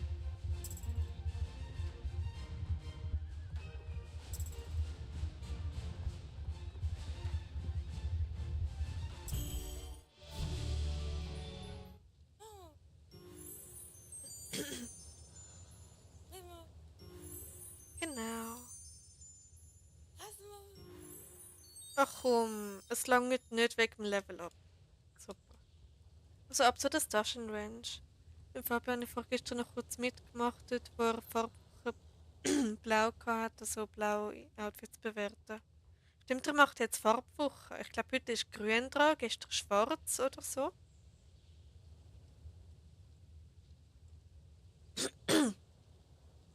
Ich habe das auch noch kurz gestern während der Nacht geschaut, weil ich also nichts Gescheiteres gefunden zum Schauen.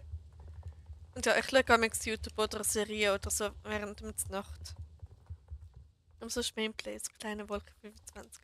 Ah, das ist mega lieb von dir, Dori. Das bedeutet mir sehr, sehr viel.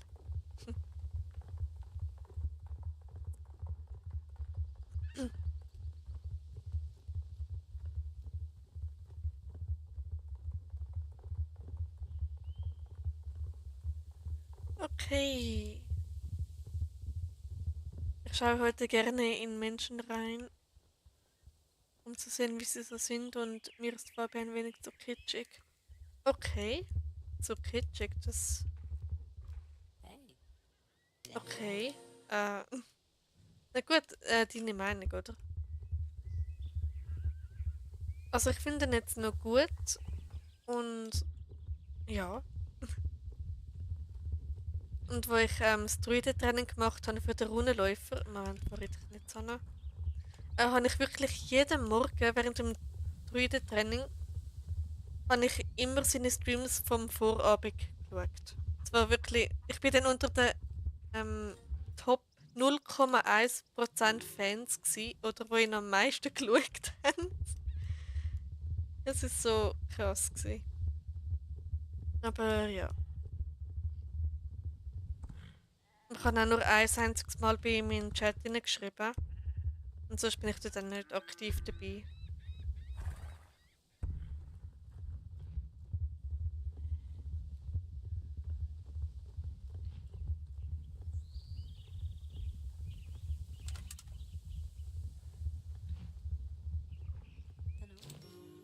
Gut. Ach, ich bin bald bei 10.000. Das ist mega toll. Ich mag einfach deinen Charakter sehr. Oh, danke, Raya. Das ist mega lieb von dir. Aber ist das so eine grosse Frage bei mir? Wie ist mein Charakter überhaupt? Ähm, same, same. Oh, danke, Miss, Dori. Ich sind die Besten. Also eine Frage, die ich mich wirklich schon seit irgendwie 10 Jahren lang stelle. Wie ist überhaupt mein Charakter? Das klingt ein bisschen komisch, aber so Selbstfindung und so habe ich richtig Probleme damit irgendwie.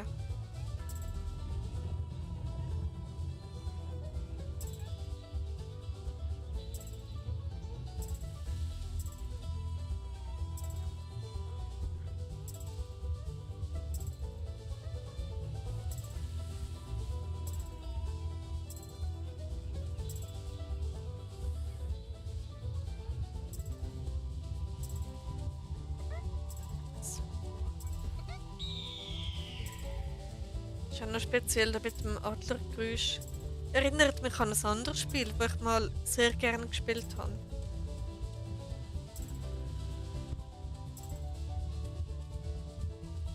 So, mag ich da durch? Oh, ja, perfekt. Nicht lustige, humorvolle, würde ich beschreiben. Ah, das sind aber tolle Eigenschaften, die du da beschreibst. Das ist jetzt spontan. Okay. Schwierig, das in Worte zu fassen. Okay, alles gut, Raya. Aber ja. Äh,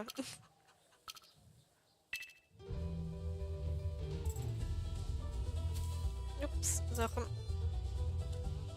Ich laufe da wieder in jeden Steppenläufer rein, wo man reinlaufen kann. Und vorher bin ich so gut durchgekommen.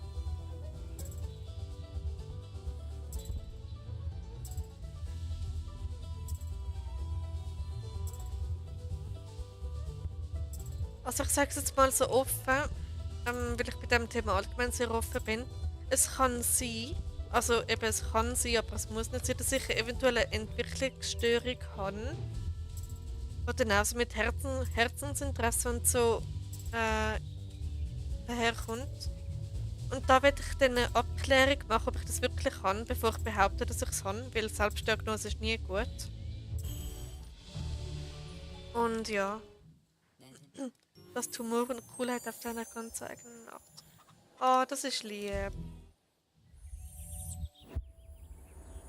Ja, ich bin ab und zu vielleicht ein bisschen anders als jetzt andere Menschen. Vielleicht ist uns etwas schon aufgefallen. Die Notar, genau.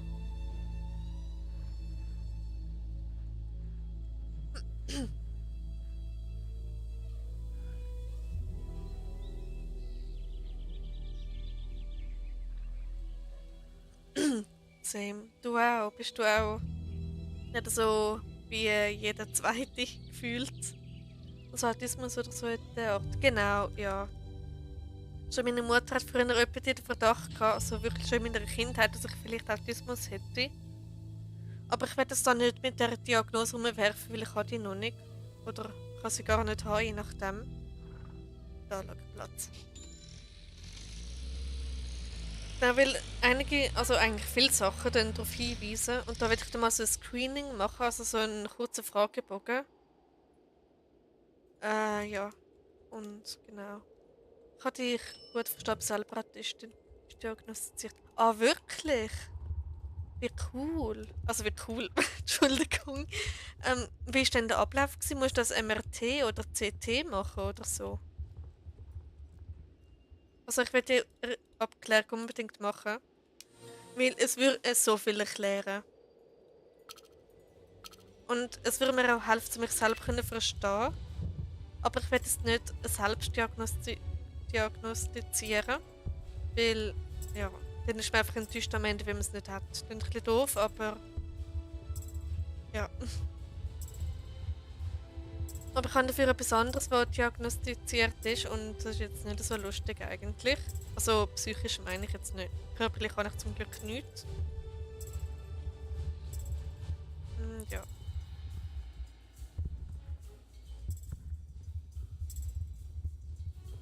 Das ist bei mir schon in der Kindheit gewesen. Meine Eltern haben es schon im Kindergarten gemerkt.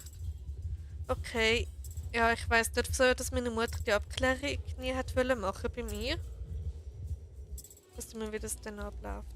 Okay, also solange man kein MRT machen muss, bin ich zufrieden. Dann mache ich die Abklärung freiwillig. Ich muss auch sagen, dass wir vieles gemeinsam haben. Ja, das ist mir auch schon aufgefallen, so was du da so schreibst, dass doch einiges gemeinsam ist bei uns. Und ja, was ist dann ein MRT? Ausgesprochen ist Magnetresonanztherapie, also ein Scan von dem Gehirn ist das. Glaubst. Ich glaube, MRT ist auch allgemein Röntgen. Ich glaube, es ist einfach der Fachbegriff davon. Genau. Und ich habe mich jetzt in letzter Zeit so ein bisschen darüber informiert und so. Und du dann nächstes Mal meine Psychiaterin davon ansprechen. Ich habe es schon vor einem Jahr gemacht, ich habe sie schon vor einem Jahr davon gesprochen. Und dann hat sie gesagt, ja, also es sei nicht ihr Gebiet, sie müsste mich weiterleiten. Und ich glaube, einmal mache ich es.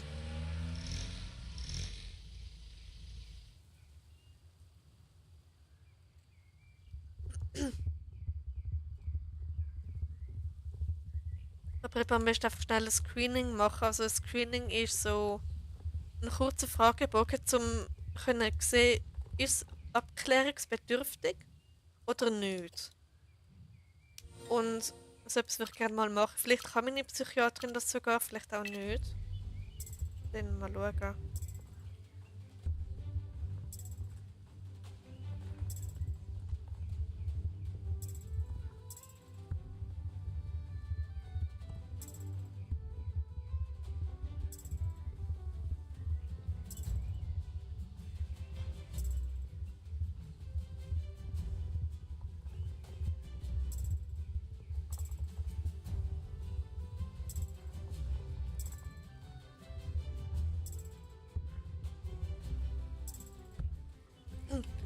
Bei mir ist das Problem, ich sage manchmal nichts mehr, wenn man mich was fragt. Ich ignoriere nicht, ich höre schon zu, aber ich weiß nicht, was für Antwort ich auf gewisse Fragen antworten soll. Oh mein Gott, same. Ich habe das zum Teil auch. Moment, da. Ähm, ja, es ist richtig unangenehm. Ich kann jetzt gerade kein Beispiel nennen, aber zum Beispiel bei der anderen Abklärung, die ich gemacht habe, wegen einer psychischen Erkrankung, hat es also Fragen gegeben, die ich einfach nicht verstanden habe, obwohl es eigentlich klar sein sollte. Und ich so, bitte ein Beispiel, ich verstehe es nicht. Es mir fällt das Formulieren schwer. Ich brauche teilweise bei uns sogar 2 Tage, bis ich weiß, wie ich am besten antworten. Ja, bei mir sind es jetzt nicht 2 Tage, aber ab und zu, ja, kann ich das auch. Und eben vor allem, ähm, Berührungen sind für mich auch unangenehm. Und, also, ja.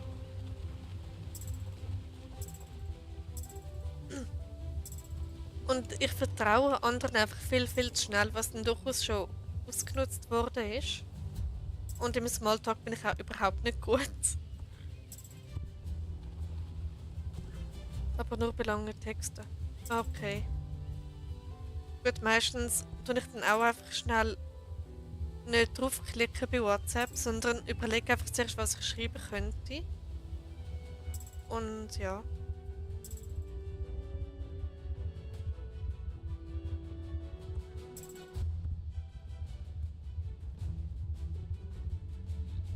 Und wie ist es bei dir so mit Lärm und Geräusch und so? Bist du da auch so überempfindlich?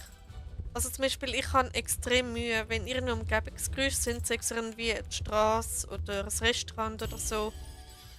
Ähm, ich habe Mühe, um es Gegenüber zu verstehen. Aber das habe ich jetzt schon immer gehabt. Das ist richtig unangenehm. Das Rennen, das du gerade machst, ganz unten bei der Fähre gibt es eine Riesenkatze. Oh, auf das habe ich gar nicht geachtet. Ja, cool. Muss ich nächstes Mal darauf achten.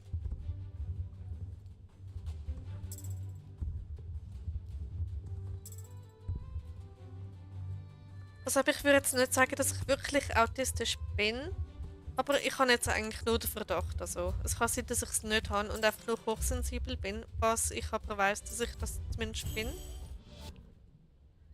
Scheinbar. So.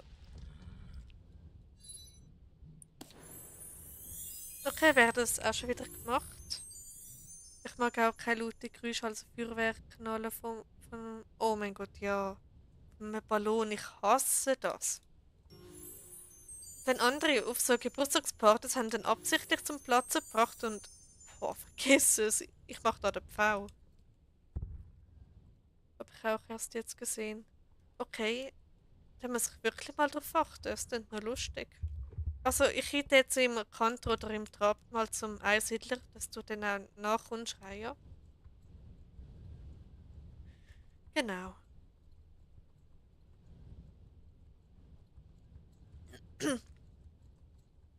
Und was bei mir auch das Problem ist, ist das Filtern von wichtigen Geräuschen und unwichtigen Geräuschen, weil bei mir ist alles einfach genau gleich laut.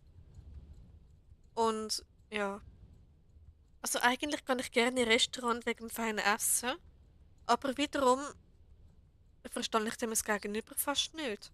Weil das ganze Gemurmel von außen rundum, es ist einfach nicht zum also nicht zum Verstehen. Ich meine, ähm, einfach ziemlich unangenehm.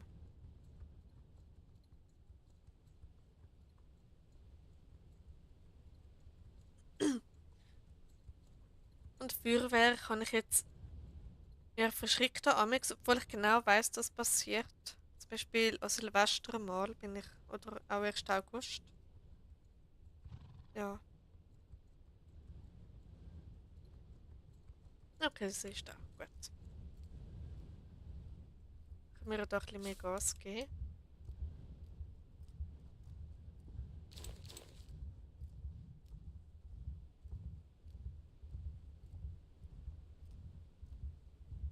Aber das einzige Kriterium, das bei mir jetzt vielleicht nicht ist, sind Routinen. Also ich habe schon Routinen, zum Beispiel meine SSO-Route, aber das hat gefühlt auch jeder.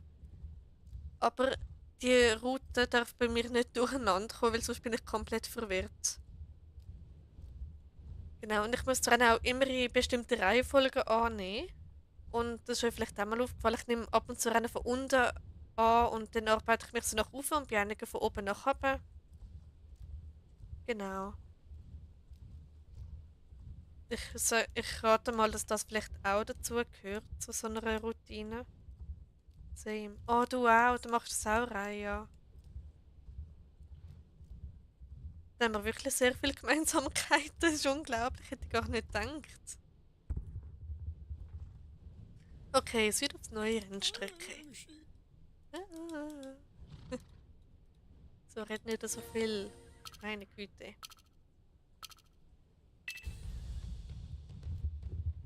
Und eben, seit ich da so einen verhärteten Verdacht habe, bin ich irgendwie viel mehr ich selber. Also wirklich viel authentischer, wirklich ein bisschen so, wie ich eigentlich bin.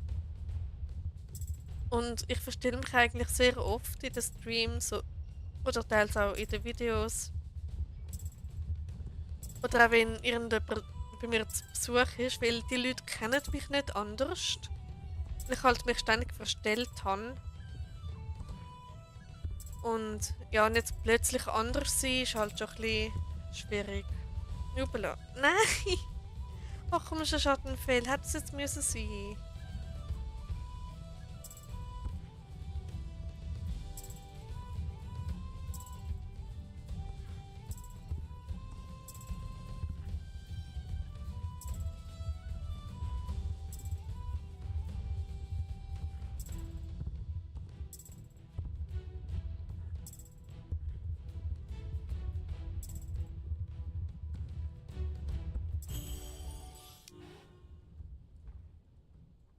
So, und dann einmal Trennstrecke.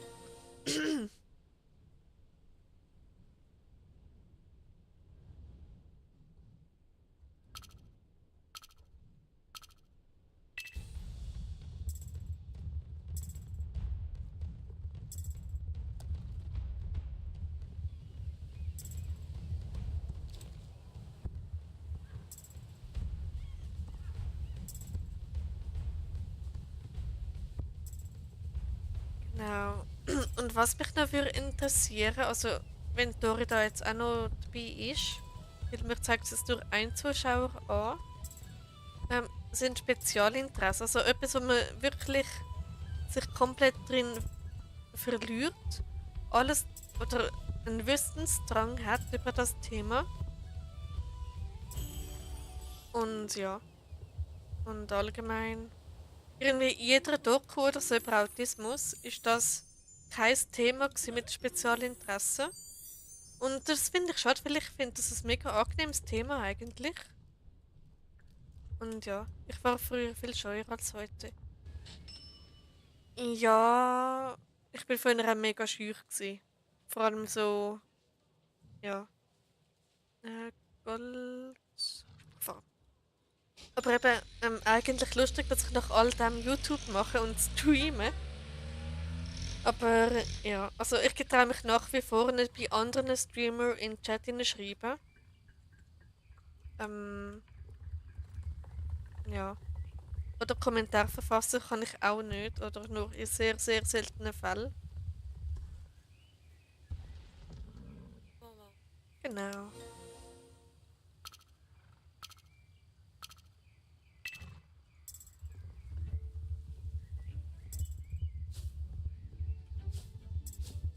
Etwas, was bei mir auch ist, ich sage es jetzt einfach mal, ich weiß nicht, ob man das sagen sollte oder nicht, aber ich mache es jetzt einfach.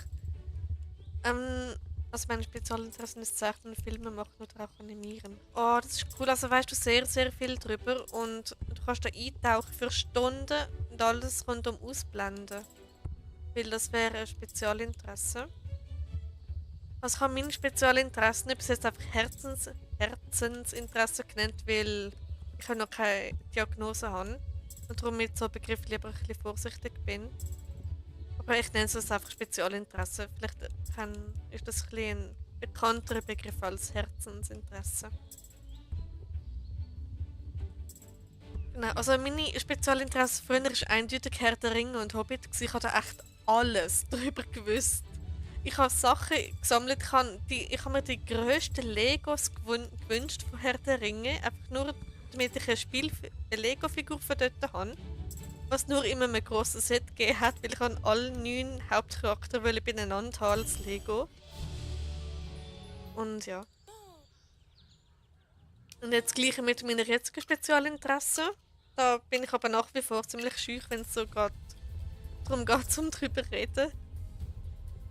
Weil eigentlich viele wollen ja ihre Spezialinteressen teilen und drüber reden und so, aber irgendwie ich will das nicht. Also ich will schon, aber ich getraue mich es nicht. Was eigentlich relativ schade ist, weil es bedeutet mir extrem viel, die Interesse. Oder das Thema sozusagen. Was mein Herzensinteressen sein kann, ist das Charakter zu erfinden. Oh ja, das ist sicher mega toll. Also ich habe auch schon Charakter erfunden, darum weiss ich, wie das ist. Und ja. Also du hast dann viele Charakter erfinden oder jetzt eher nur für deine Geschichte? Weil ich habe das Problem, ich kann nicht zu viele Charakter haben, weil ich mir das sonst nicht merken kann. Oder nicht zu allen so eine Bindung habe, wie ich es zum Beispiel zum Hauptcharakter habe bei mir. Hoppala, ja, ui. So. Ich habe sehr viele Charakter erfunden und ich kann sie gar nicht mehr erzählen. Okay, hoffentlich hast du irgendwo aufgeschrieben oder so, das wäre ziemlich schade, so etwas zu vergessen.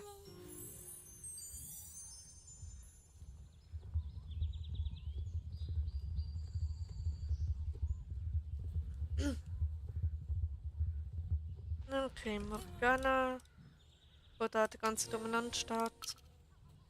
Oh, meine Katze hat Morgana geheissen.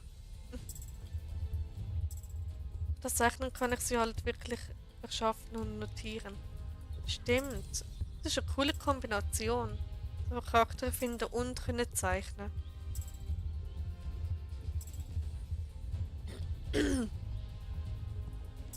So. Hallo Alex. Willkommen zurück.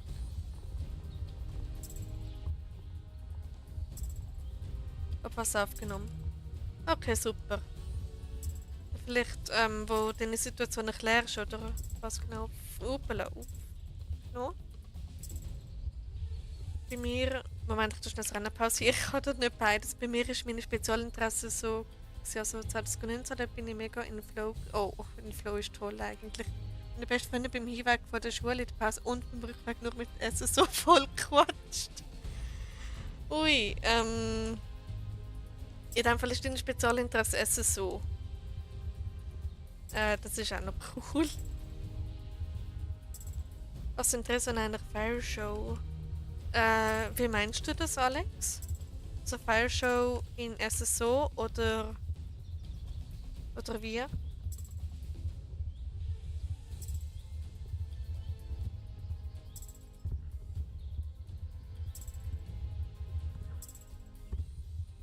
Ja gut, bei den Spezialinteressen habe ich leider das Pech, dass ich ein sehr teure Spezialinteresse habe.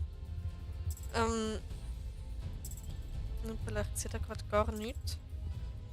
Ich kann es auf nicht gelesen hochladen, da könnt ihr euch das anschauen und den Link haben.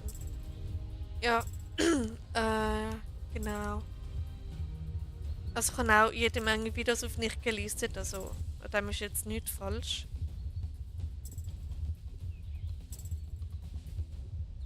Also Alex, wenn du willst, kannst du den Link teilen. Wieso habe ich jetzt wieder Deutsch geredet? Dann macht es echt spannend.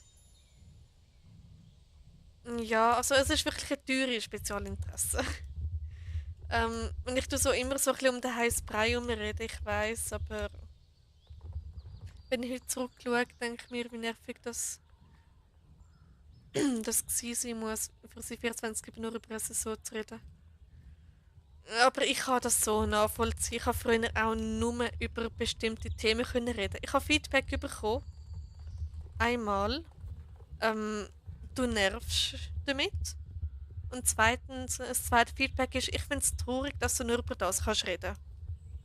Ja, und darum tue ich mich ein bisschen zurückgeben, was so mein Spezialinteresse angeht. Außer bei den KI. Ich habe meine ChatGPT schon so zugemüllt mit dem. Und ja, bekommen alle auf dem Server oder PN. Okay. Ich schreibe dich später. Alles klar. Also, es heilt nicht, gell?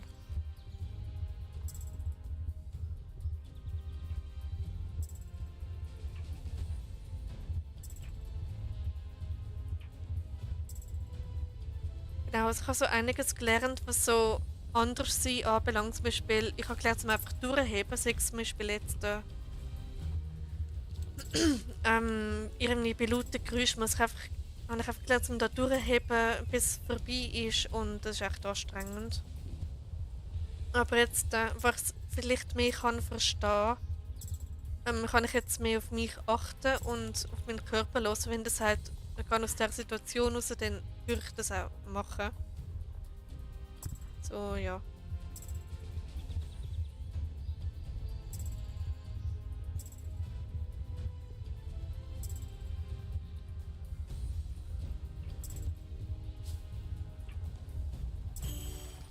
Genau. Okay, dann ab zu der Poppelinsel. Abonnenten bekommen mehr von meinem Urlaub zu sehen. Okay, also sicher auch schön. Ich meine, da sehr schöne Bilder geschickt.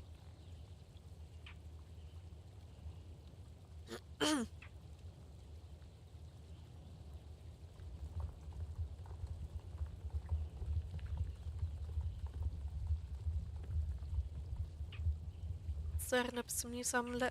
Nein. Weiter geht's.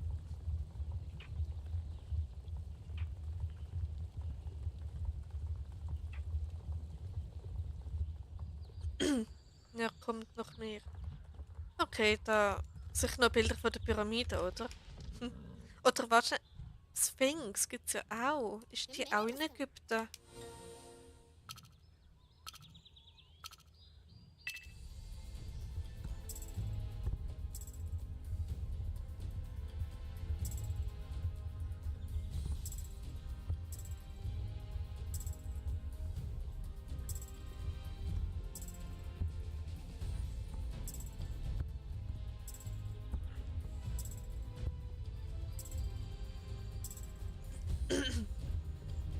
Mittlerweile ist es bei mir jetzt aber besser. Ich merke, wenn es nervt.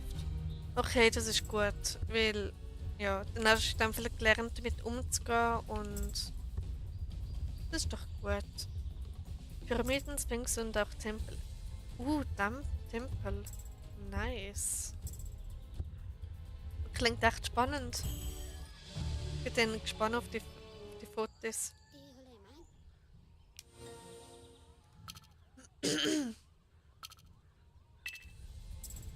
Also es gibt ja beim Thema Autismus gibt's ja, soviel ich weiß, drei Bereiche. Es gibt den Asperger, es gibt den atypisch und es gibt nochmal einen.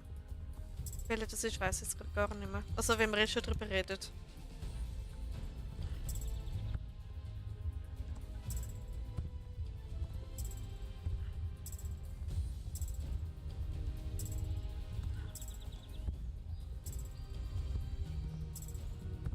Okay. So.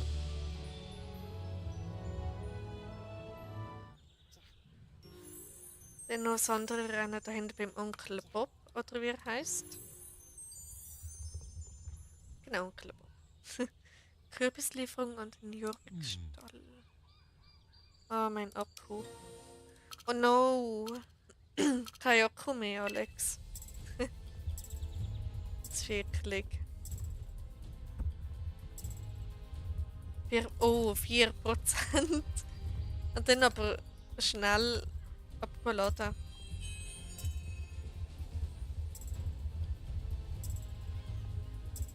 Nein. Oh no. Absturz. Hoffentlich nicht.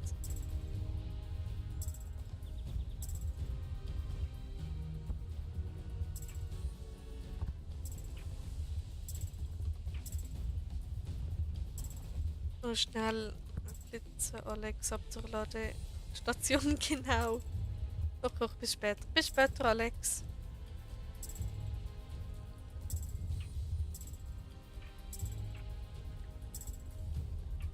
Befehl. Wo gehst du dann noch in den nächsten so? Jorvikstall. Also da die beiden Jorvikstall rennen, dann noch eine Schlangenbiss und das andere. Und nach dem Jorvikstall geht es weiter zu den vergessenen Feldern. Genau. Doch, ich bin dort. Alles klar. Denn ich bin gerade auf dem Weg dorthin.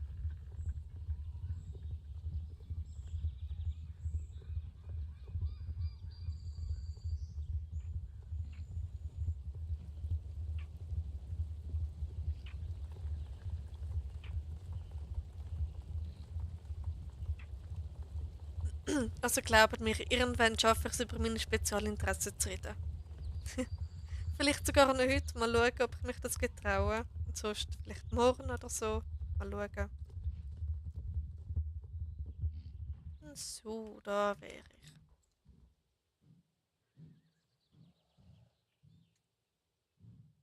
ich. Alles gut, ich habe Geduld und ich glaube die anderen auch. Ja, bestimmt. Aber ich fände es toll, wenn ihr mich vielleicht ein bisschen darauf auflupfen könnt, um ein bisschen darüber zu reden. Um so ein bisschen das Eis brechen und so. Ja. Kann vielleicht mal raten oder so. Vielleicht hilft das.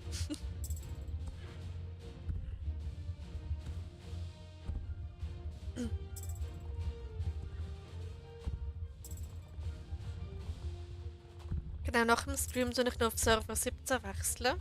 Und dann wird dort so unser CT sein und alles.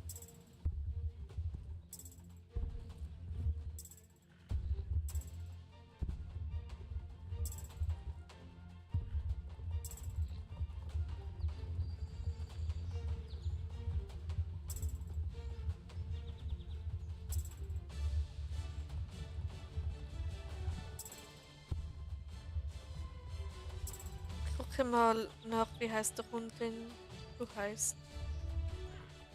Du musst nicht nachschauen, wenn Roboter für dich unheimlich sind, gell? Passt, nicht heißt. Okay, ich guck mal nach, wie heißt der Hund, den du hast. Okay, dann macht es mehr Sinn. Genau.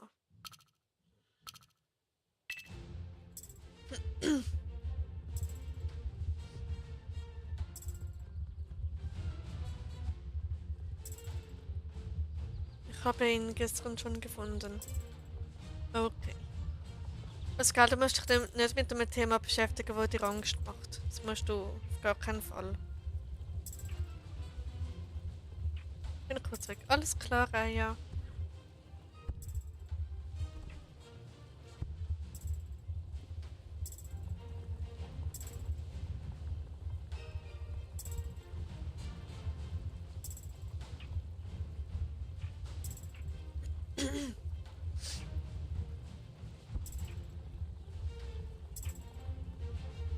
Jetzt bin ich gespannt, ne?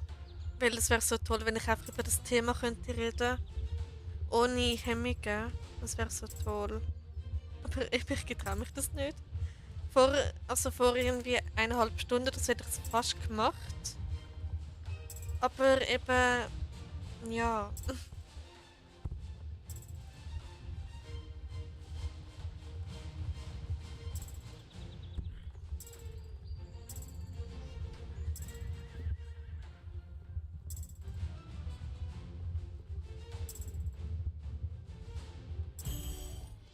Gut, während die beiden Rennen auch gemacht. Ich muss schnell reingucken, ob da irgendetwas gekommen ist oder passiert ist.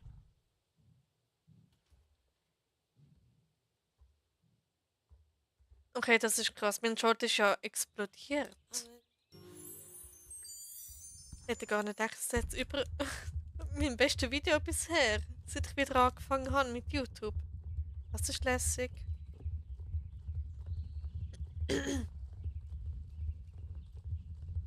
Okay, dann ab zum Mark. Und die Rennen ihm machen. So. So, meine Liebe, ist deine Lieblingsmarke Sony. Ertappt. Yep, ich liebe Sony über alles.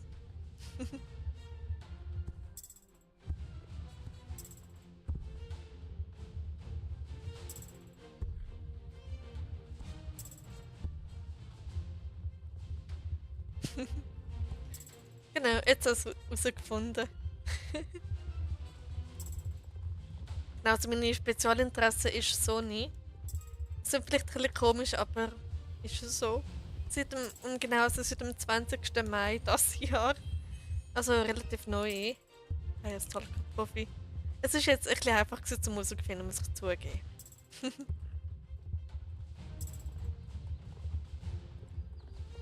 Genau.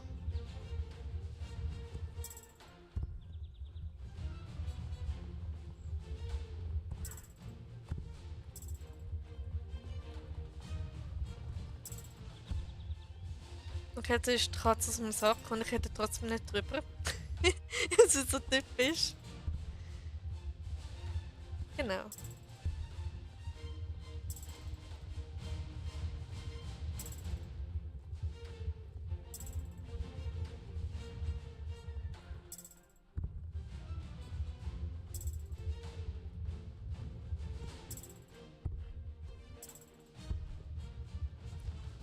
Also allgemein Marken von Sony oder bestimmt als Kamera oder Handys. Allgemein, aber ich interessiere mich nicht für alles. Also ich interessiere mich für die Kameras, für die Fernseher, für die Hunde, also die Roboterhunde, die sie herstellen oder mal hergestellt haben. Und Handys. Und was haben wir noch? Ja, so die Sachen. Das ist halt auch allgemein die Marke.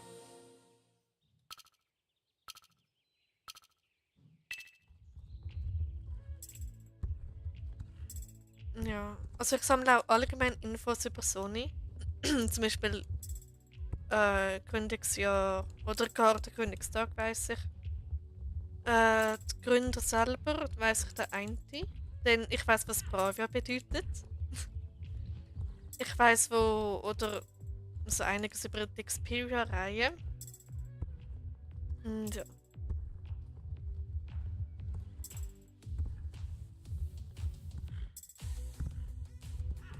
Ich weiß nicht, ob ihr mit diesen Wörtern etwas anfangen könnt. Aber ja, genau.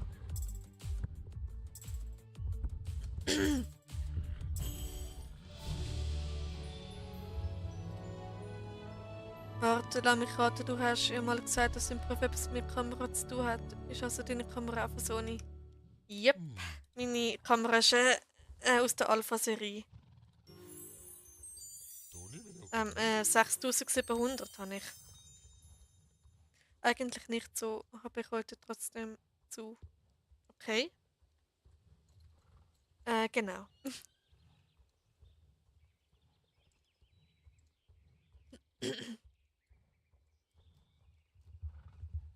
Im Geschäft, also ich arbeite jetzt nicht mehr, aber wo ich letzten Monat noch gearbeitet habe, haben wir so eine tolle Kamera von Sony gehabt. Die war so satisfying, gewesen, so mit dieser Fotos. Ich habe das so gern gemacht.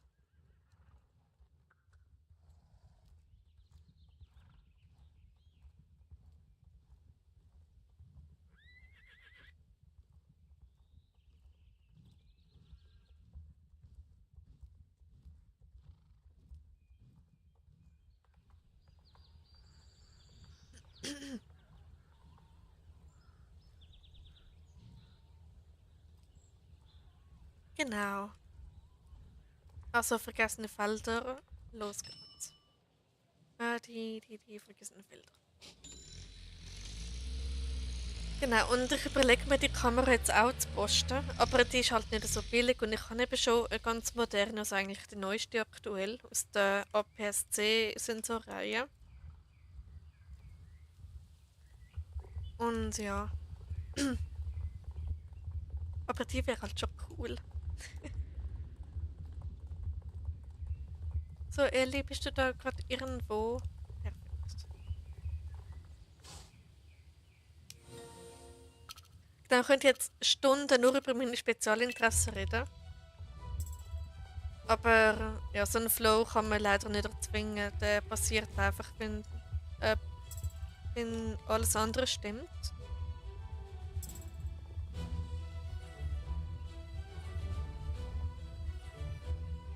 Genau, ich habe mal einen privaten Level-Tag aufgenommen, weil irgendetwas mega, mega Tolles passiert ist bezüglich Sony. Also hat mit meinem YouTube-Kanal zu, also mit einem von meinen Videos. Und ja, dann habe ich einen Level-Tag aufgenommen und dann habe ich so erzählt, was so passiert ist und so, wieso ich mich gerade so extrem freue. Und dann habe ich einfach so random angefangen, Fakten rauszuballern. Einfach so plötzlich sagen, ja, das und dort ist es gegründet worden und so und genau. Und ja, zumindest wissen wir jetzt die Marke. Ja, das grosse Rätsel ist gelüftet.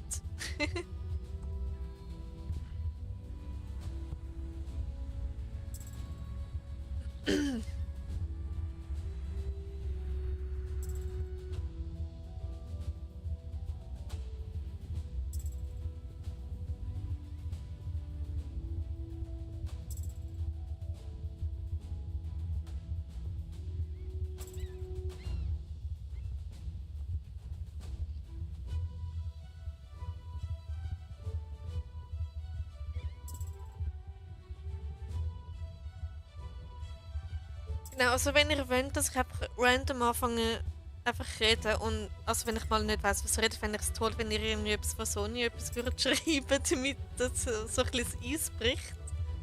Damit ich dann auch wirklich kann dann losreden. Und ja. Also eigentlich kann ich auch sagen, dass mein grosses Herzensinteresse Pferde sind.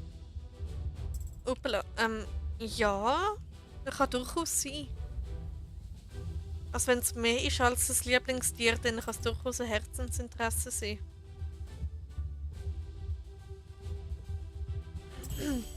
Sicher, genau. Gut, dann ab nach zum Mittelalterplatz.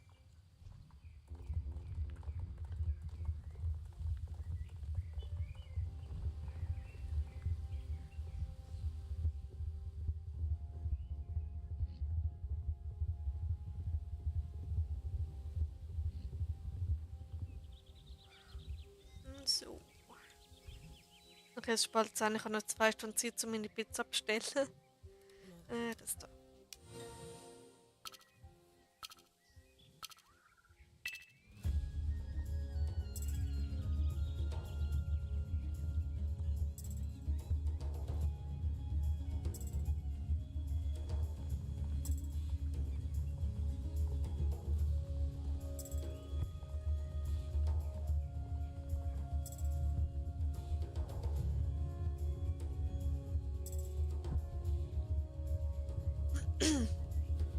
Aber irgendwie ganz ehrlich, es ist irgendwie peinlich, wenn ich so von meiner Spezialinteresse rede. Ich weiß auch nicht wieso. Irgendwie ist das so, sagen wir mal so etwas, vielleicht doch eher ein bisschen privat oder so, aber etwas, was man doch gerne teilen will. Genau, einmal. Ja, genau. Gut gemacht, Schattenfell. Ja, nicht schon wieder, komm jetzt. Oh, schaffe ich das noch? Bitte, bitte, bitte. Gut.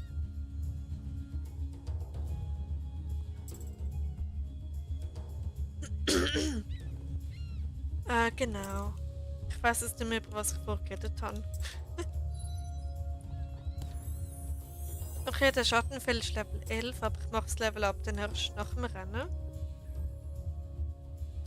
So geht es mir mit Moment.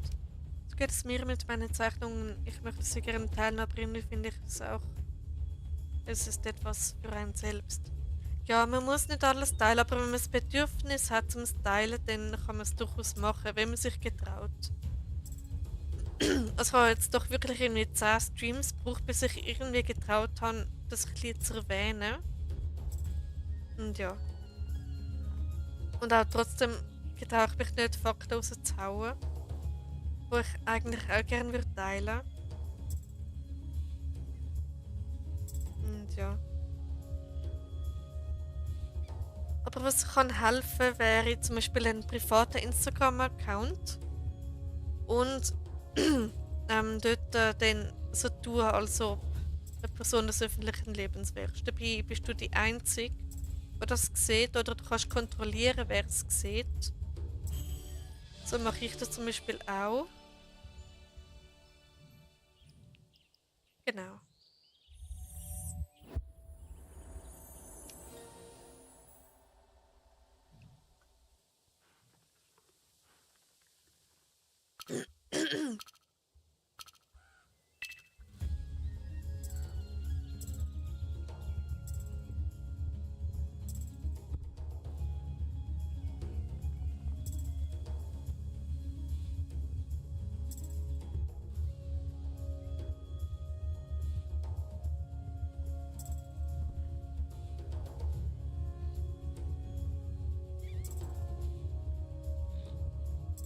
Also ich habe einen Instagram-Account, wo ich mal Zeichnungen hochlade. Okay, dann das ja doch eigentlich teilen.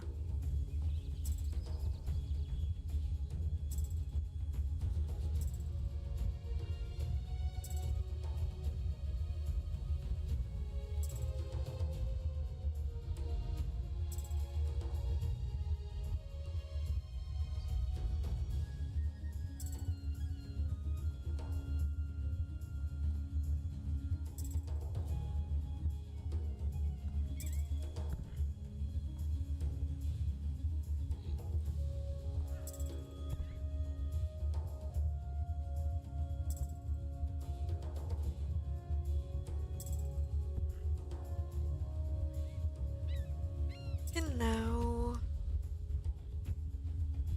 Eigentlich könnte ich auch mal so ein Level-Talk-Video machen, wo ich erzähle, wie ich überhaupt zu dem Ganzen gekommen bin.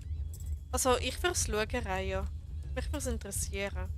Und andere bestimmt auch. Und Level-Talks aufnehmen macht allgemein mega Spaß. Also ich, ich kann jetzt nicht sagen, wie viele Level-Talks ich insgesamt schon aufgenommen habe, aber es sind einige zusammengekommen. Und ja, und die Schneiden macht eigentlich auch ziemlich Spaß.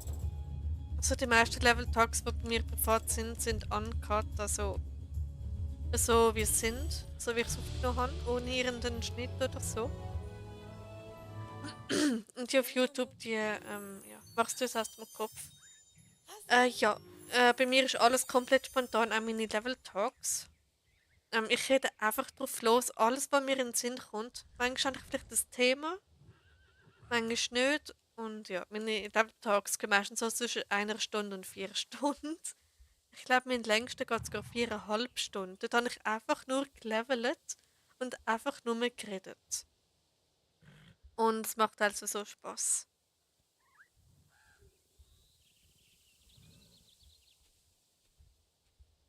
Genau, also ab nach Dandal. Dandal. So,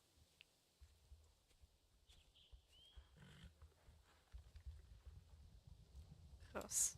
Ja, ist halt, wenn man so ein bisschen im Element drin ist und einfach, ja.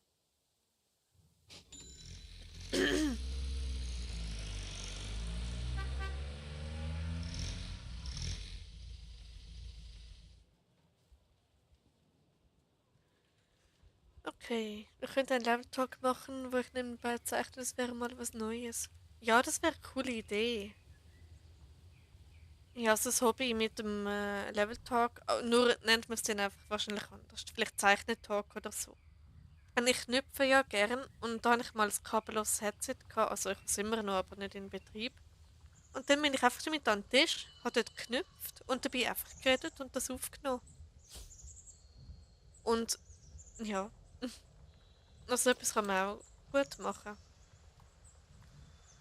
Und das ist ja dann eigentlich das Gleiche wie Zeichnen, also auch etwas Kreatives, wo man einfach kann den Kopf auslüften und so. Genau.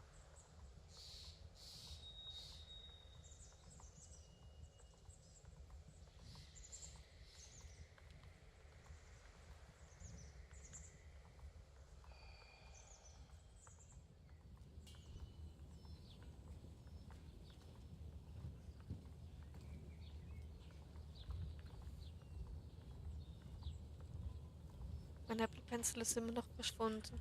Oh nein! Hast du immer noch nicht können finden. Oh, das ist ärgerlich. Vor allem, weil Apple Pencils ja nicht gerade so billig sind, oder? Hast du wirklich schon überall geschaut, wo er sein könnte? Also auch irgendwie, warte, nicht das. Ist da. Ja.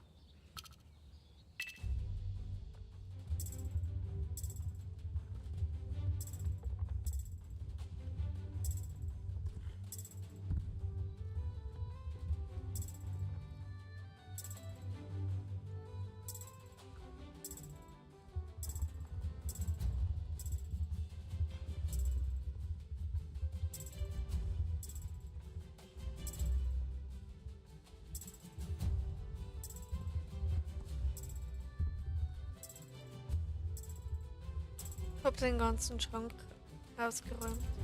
Oh, und immer noch nicht gefunden. Hat vielleicht unter dem Bett oder irgendwie zwischen Bettgestell und Matratze. Vielleicht ist er dort mal runtergerutscht oder so. Oder was ist noch unwahrscheinlich? Also ich würde einmal an unwahrscheinlichen Stellen suchen. Vielleicht ist er auch dort. Ich weiß nicht. Aber ja.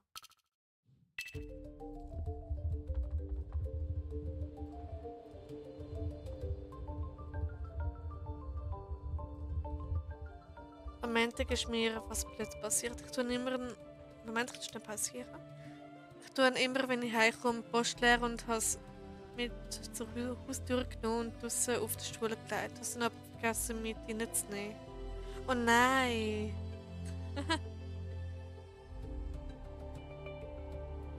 Also hoffentlich hat es niemand geklaut. Gut, ich nehme an, es gibt noch einen zweiten Teil von deiner Nachricht wegen dem Eis. Und am nächsten Morgen und am nächsten Tag ist dann wieder Blumenpflanzenzeug verstreut vom Sturm in der Nacht. Oh, das ist ärgerlich. Oh je. Und dann hast du alles müssen zusammenlesen, oder? Oh.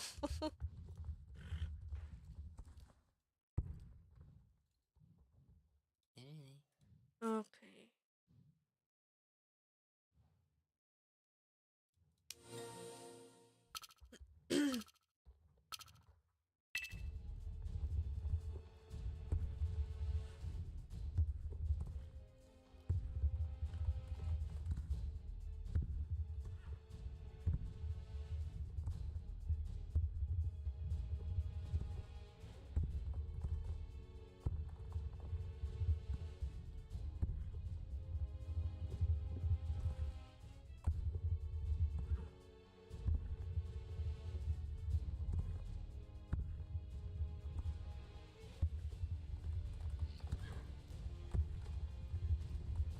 Ich bin verwundert, wieso jetzt die Zeitung so zerknüllt bei der Pflanze liegt.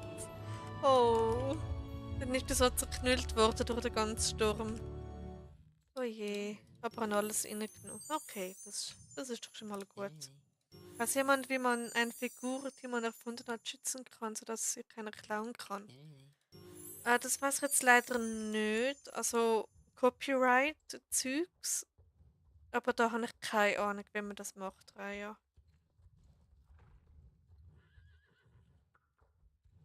Ich warte dann noch schnell, bis du fertig bist.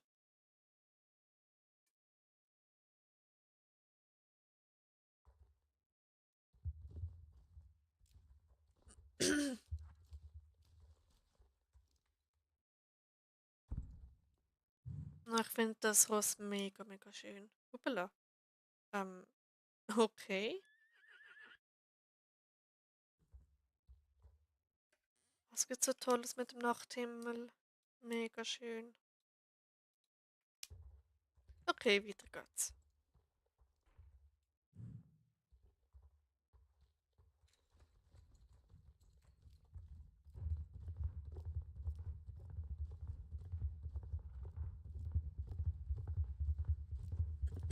Ja gut, ich habe heute Mittag auch die Post geleert, also den Briefkasten geleert. Und dann ist kein Brief drin, gewesen, aber eine Zeitung und ich dann so, nice, mehr Verpackungsmaterial. Weil ich verschicke auch relativ viel, weil ich halt auch einiges verkaufe zum Teil. Dann bin ich eigentlich um jede Zeitung froh, die ich dann als Verpackungsmaterial kann verwenden kann. Weil das normale Verpackungsmaterial ist mir leider ausgegangen oder ich habe nur noch sehr, sehr wenig. Und ja,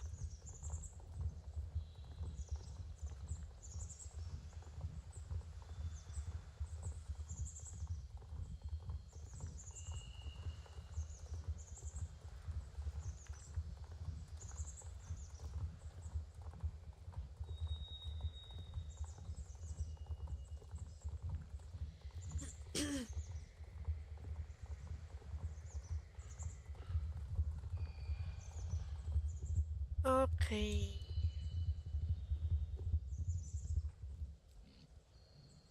Mal das hier noch Klammern, ne?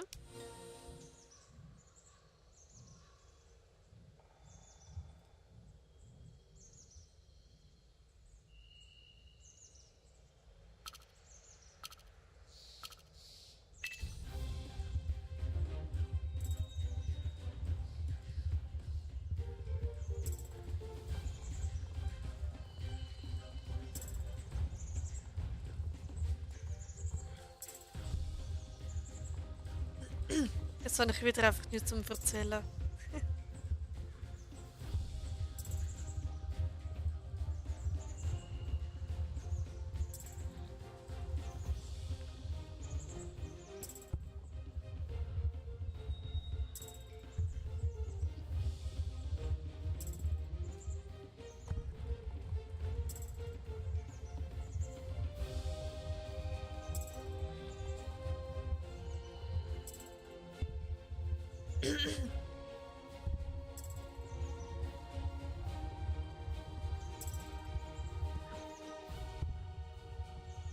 Genau. Aber was mir mal in der Schule passiert ist, ich habe Mathe-Schwäche leider. Und da haben wir mal einen Mathe-Test schreiben. Und dann habe ich scheinbar nur irgendwie die erste Frage beantwortet. Also so ein A4-Test, also jetzt nicht allzu groß. Aber ich habe nur die erste Frage beantwortet und habe, wo dann übrigens auch falsch war. Und ähm, ja, und da habe ich dann so abgegeben. Und dann später kommt so der Lehrer auf mich zu, nimmt mich so raus in den Gang. Dann fragt er mich, wieso ich das gemacht habe. Und ich habe mich ernsthaft nicht an den Test können erinnern, um den je gemacht zu haben. Es war so komisch. Gewesen. Und ja.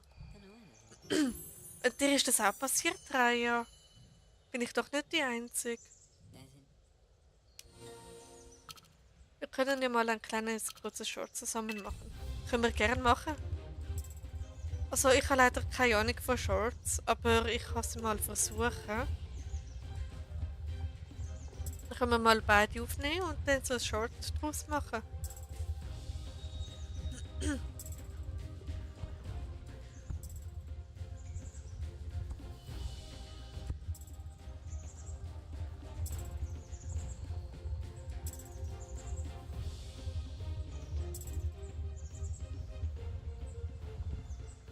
Ich habe nur eine Mathe-Schwäche.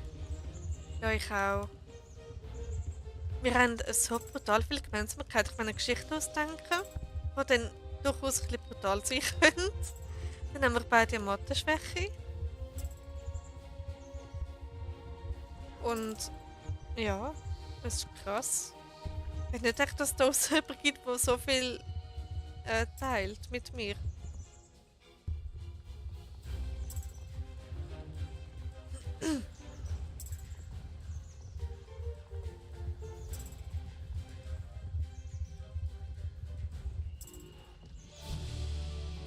Okay.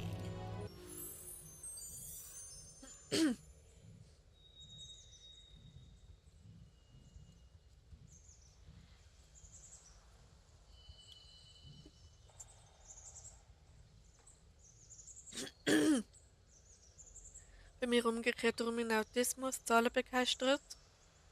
Ich kann mir also gut Nummern, Daten und allgemeine Zahlen merken. Okay. Ja, da gibt es ja auch beides. Es gibt genau die gut sind dabei. Und dann gibt es die das eben nicht können. Aber ich habe früher so gestruggelt, um Telefonnummer zu merken. Von meinen Eltern. Und ja, der Charakter hatte ja auch mal lange Haare. Meiner hatte auch mal lange Haare. Ah, schön.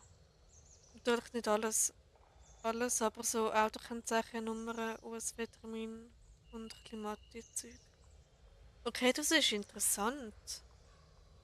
Das Autokennzeichen kann ich mir überhaupt nicht merken. Sogar wenn ich das Auto hatte, ich hatte es irgendwie 1 oder 2 Jahre gehabt, es hat nicht wollen in meinen Kopf hinein. Aber wiederum kann ich mir extrem gut Termin merken. Also das ist wirklich eigentlich fast schon gut, nice to have eigentlich. Und Geburtstag kann ich mir auch mega gut merken. Zum Beispiel ein Kollege hat mal ganz beiläufig sein Geburtsdatum erwähnt. So wirklich nur ganz, ganz, ganz kurz. Und dann irgendwie einen Monat später, nein, 2 Wochen später, hat er mich dann gefragt, und wann habe ich den Geburtstag? Und ich konnte es genau können sagen. Und er war so erstaunt und hat dann so gesagt, hey, ich habe es aber nur beiläufig erwähnt. Bei Telefonnummer bin ich dann aber das nicht mal meine eigene auswendig. Oh, okay. Also ich habe meine dann irgendwann auswendig gelernt. Und meine jetzt kann ich sowieso auswendig, weil das ist eigentlich meine Wunsch-Handynummer. Genau. Und da habe ich die letzten 4 Zahlen selber auswählen, also von dem her weiß ich zumindest die auswendig. Und halt der Anfang ist ganz einfach. Aber das verrate ich nicht, das wäre jetzt ein bisschen weird.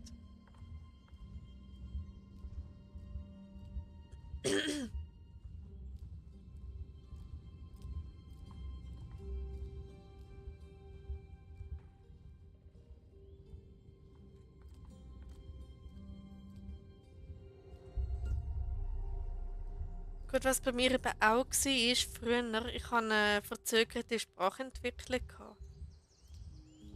Das gehört bei mir eben auch noch dazu, das tut auch darauf hindeuten. Also von dem her, ja. Und auch jetzt habe ich durchaus das Gefühl, dass ich noch Sprachstörungen habe. Oder allgemein ein bisschen undeutlich rede. Ja. Habe ich das nicht schon gesagt in diesem Stream? Gut, ich weiß es gar nicht mehr.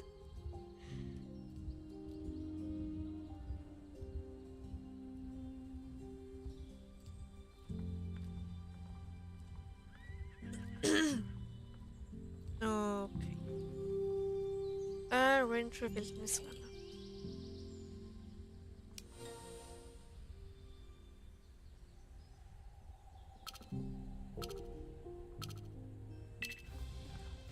Mal schauen, ob ich jetzt den Sprung schaffe.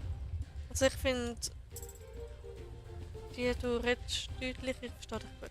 Okay, das ist schon mal gut. Wenn du mich kannst verstehen und ja hoffentlich auch. Ja.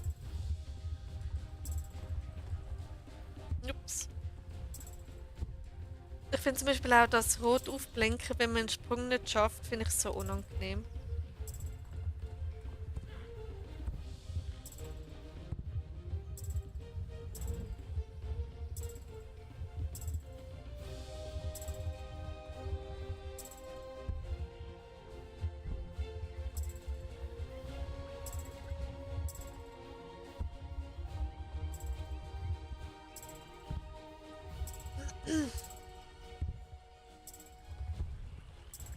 So, ich bin bei dem Rennen auf jeden Fall schon besser durchgekommen.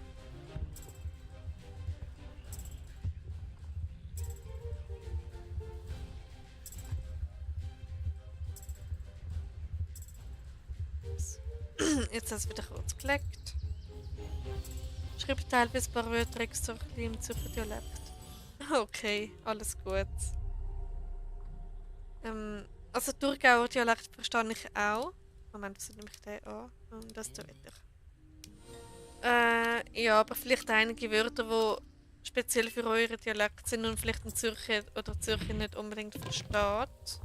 Ist eigentlich vielleicht gut, das im Zürichdeutsch oder im Standard Schweizerdeutsch zu reden. Sorry, falls ich mich im Spiel manchmal im Spiel rückwärts oder zurückgehe oder so, das liegt an meinem Zwang.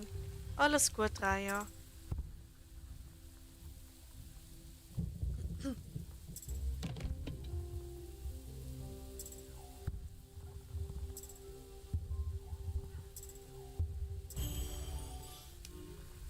So.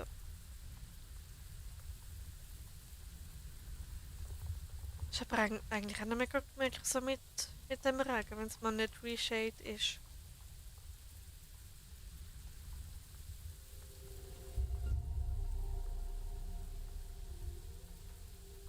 Okay, dann Munsicheldorf und dann hätten wir es eigentlich schon. Dann kommen noch die anderen beiden Rennen. Hasselrennen und New Hillcrest Rennen. Okay, absolut, ich würde so gerne Regen in der Saison haben. Ja, es wäre so toll. Oder zumindest irgendwie mal bewölkt oder ja, gut, Schnee haben wir ja beim Winter-Event. Immerhin das. Aber auch dann ist ständig schön Wetter. Zum Beispiel, wenn es würde schneien, das wäre toll. Munsicheldorf, wenn ich will. Wo ist es? Da. Und eben so wirklich das Wetter wäre mega toll.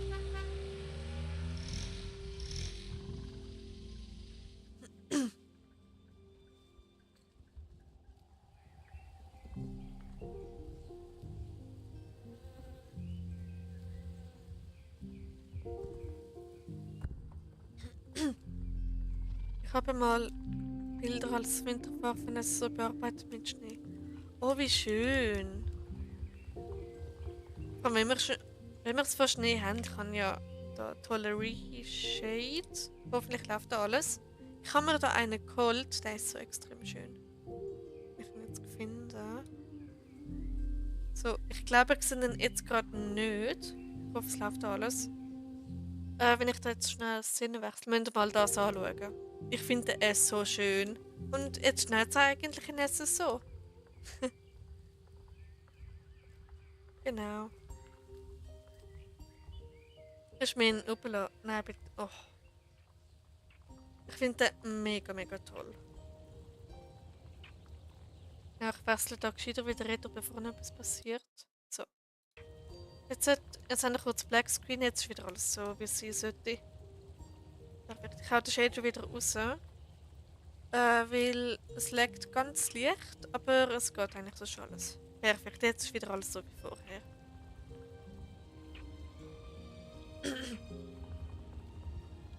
Genau, ich kann es nur schnell zeigen, weil wir gerade schon von Schnee geredet haben. Und ja, ich finde den mega schön. Ist echt ein mega toller Shader.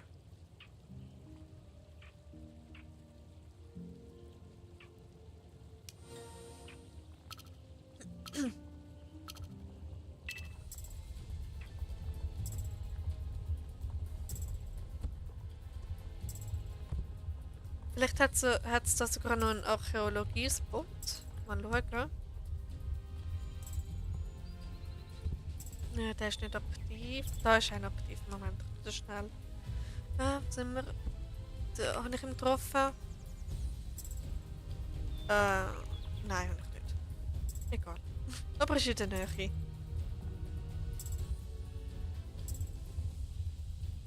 Oh, da bist auch noch einer aktiv. Okay, merke, beim Bunker hat es einen Baum und dort hat es so einen Spot.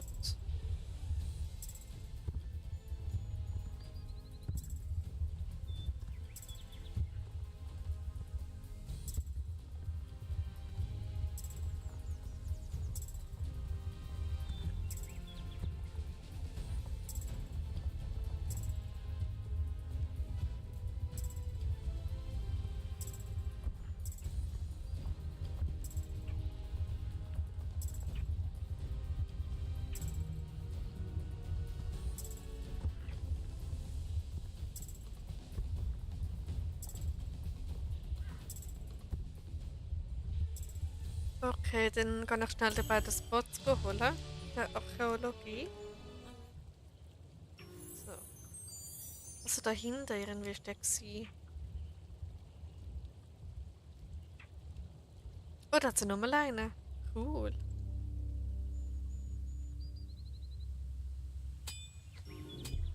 Aus der Zeit John Jarls. Perfekt. Ich glaube, das macht auch nur ich, dass ich mit Bildern eine Geschichte forme. Es ist so.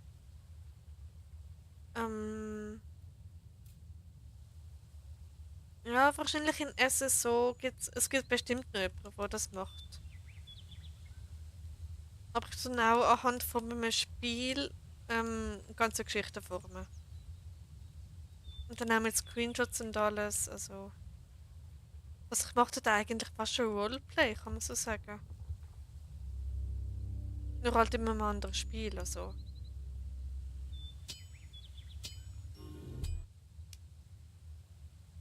Ich hätte nur noch einen dritten gesehen. Ich auch. Cool. Aber im Bunker hat es einen Baum. Ist noch. Okay, wo ist das jetzt gewesen? Da vorne. Perfekt.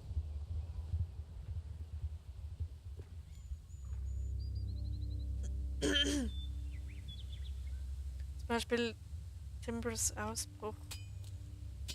Okay, ist das jetzt eine Geschichte oder ein Spiel? Oder.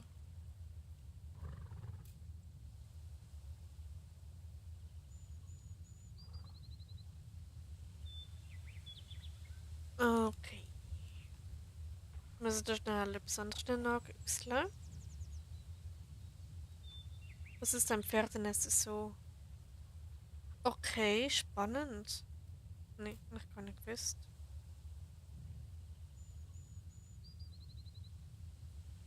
Schnell.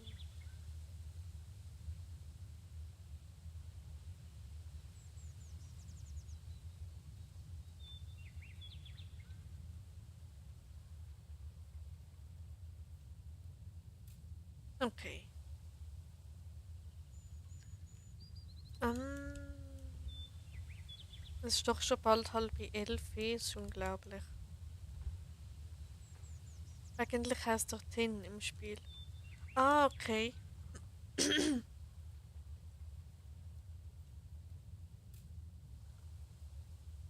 Interessant.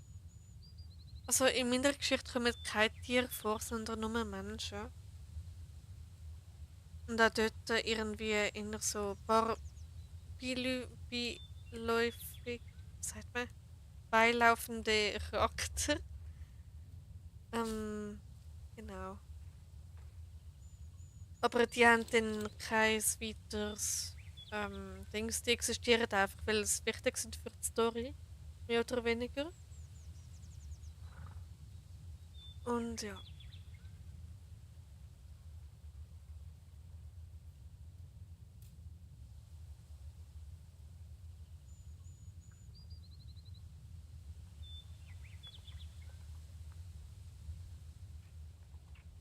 Okay, dann würde ich sagen, ähm, höre ich jetzt so langsam, aber sicher auf. Bei mir geht es halt um eine SSO-Geschichte. Das ist auch die mit meinem Soul Rider. Okay, cool. Ja. Also kann sicher sehr spannend werden.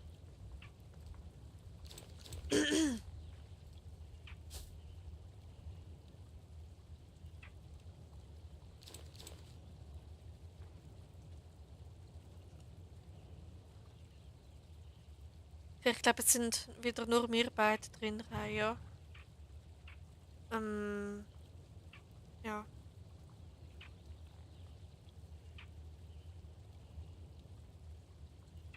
Oh, das ist noch jemand. Phoebe Goldwater. Nice. Ich möchte einfach mal anfangen, diese Geschichte nachzuspielen und außerdem war es, das Feeling weg ist. Okay. Also so eine Geschichte nachspielen ist sicher mega cool. Ähm, wie gesagt, ich habe das auch schon gemacht in einem anderen Spiel. Aber ja.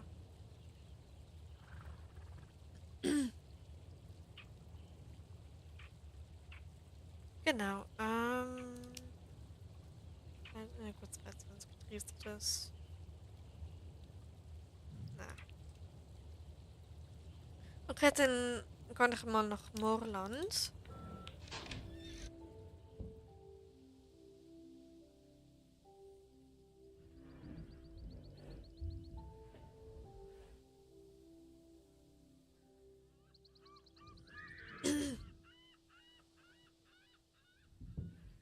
Aber das wäre jetzt ein Level-Tag. Gut. Oh ja. Das wäre jetzt schon ziemlich praktisch. Okay, ich würde sagen, ich höre jetzt auf für heute. Ich meine, ich tue ja morgen wieder streamen, also morgen 7:30 am Abend. Und ja, und wieso schwebt da Heu? Ist mir jetzt auch noch nie aufgefallen, dass das schwebt. Cool. Okay, dann würde ich sagen, ist mega toll gewesen mit euch. Und ich glaube, ich lade sogar öffentlich den Stream. Mal schauen. Und dann, wer auch immer das dann anschaut, hoffentlich hat es dir gefallen. Und ja. Und dann würde ich sagen, tschüss zusammen. Es war mega toll gewesen heute und ich habe mich endlich können öffnen, was so Spezialinteressen und so angeht. Das habe ich mega toll gefunden. Gute Nacht, schlaf gut, träum was Schönes. Du auch, Raya. Wie gesagt, mega toll gewesen heute. Ja, dann sehen wir uns im nächsten Stream, morgen Abend 7:30. Und ja, bis dann.